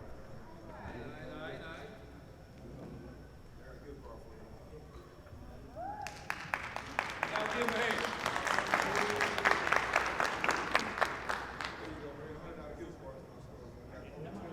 You got your bag, and got all the locations on the store, or any one of the stores, $100. Let me get Marcus. All right, take it, I'm tight. Who really got $100? Steve Barker. Did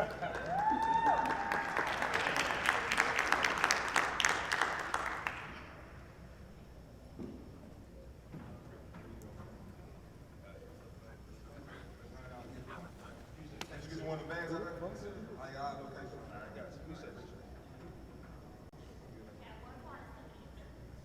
Tanika Sanders.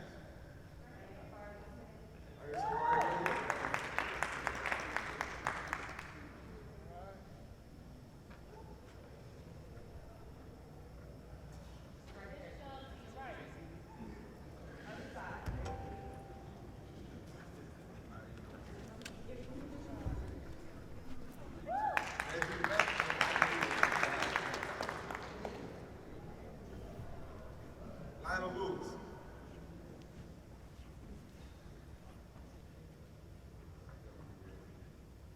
Edward Laredo. Oh. Yeah. Yeah.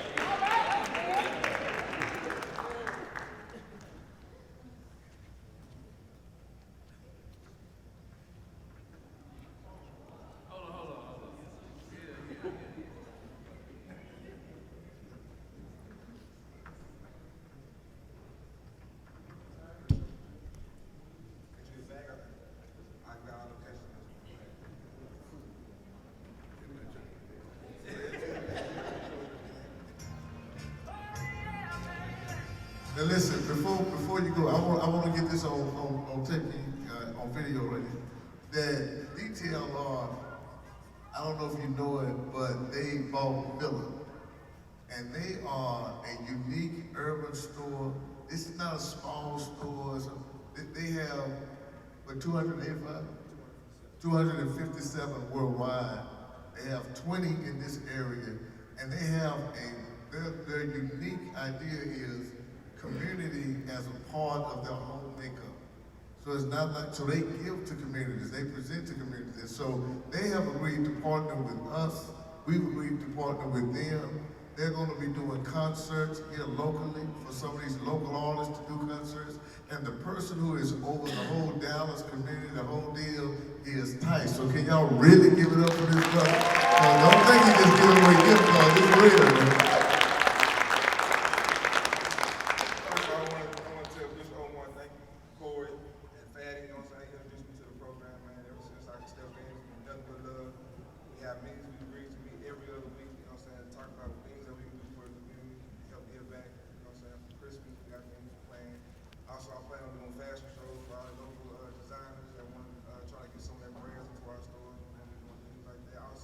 Concerts that's going to be helping give back to the community as well for some of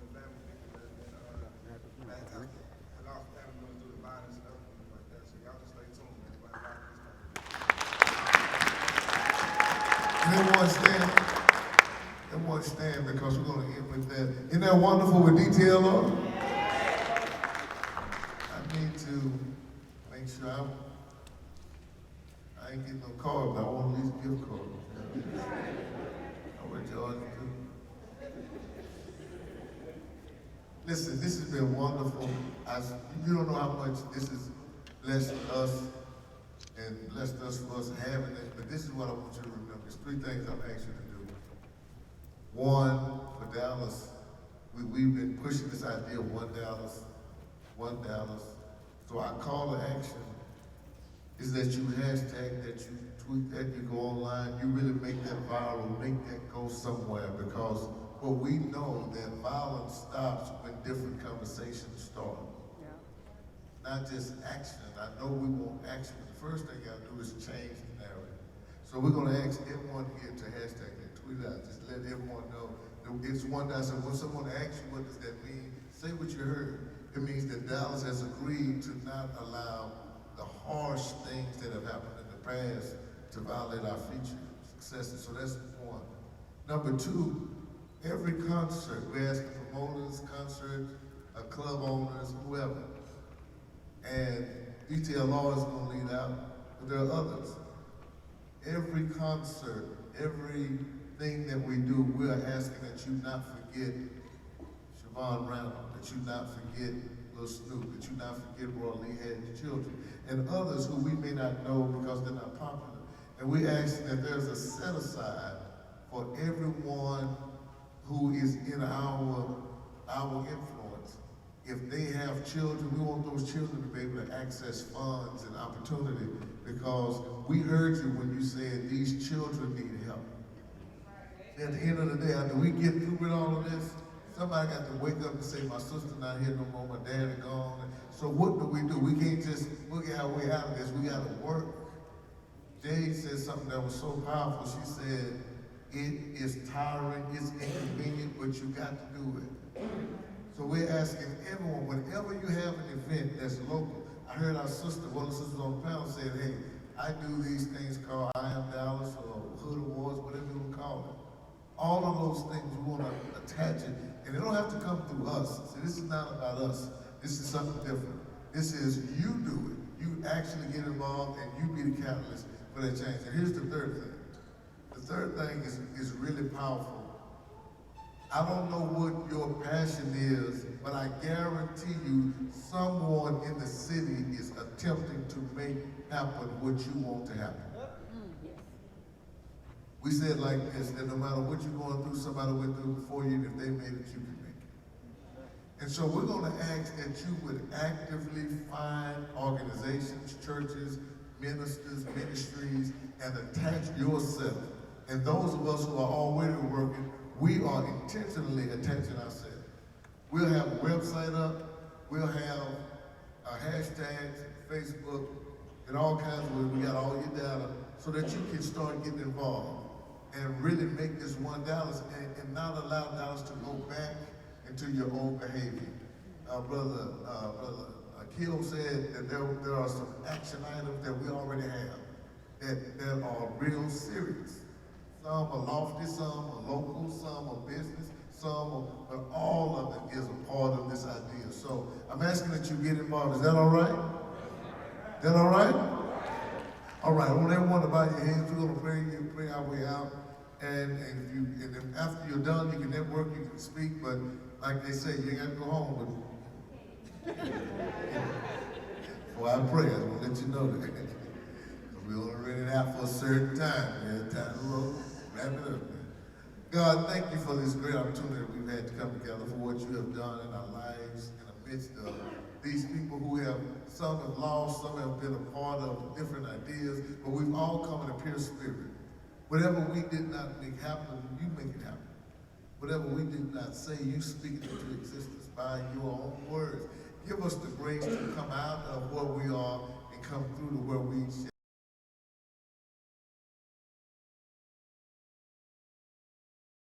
Young folks, these who have been matured in the work, and all of us who have been brought together for this cause. I'm asking that you would give us the grace and the power to succeed. Bind the enemy wherever he is. Give us traveling grace. Let no bad news interrupt what we have felt. And bring us back at the point in time we pray. Amen. If you don't have a church, Kingdom War is open tomorrow. 9 o'clock, 1401 South tomorrow. I love you. Please, let's fellowship.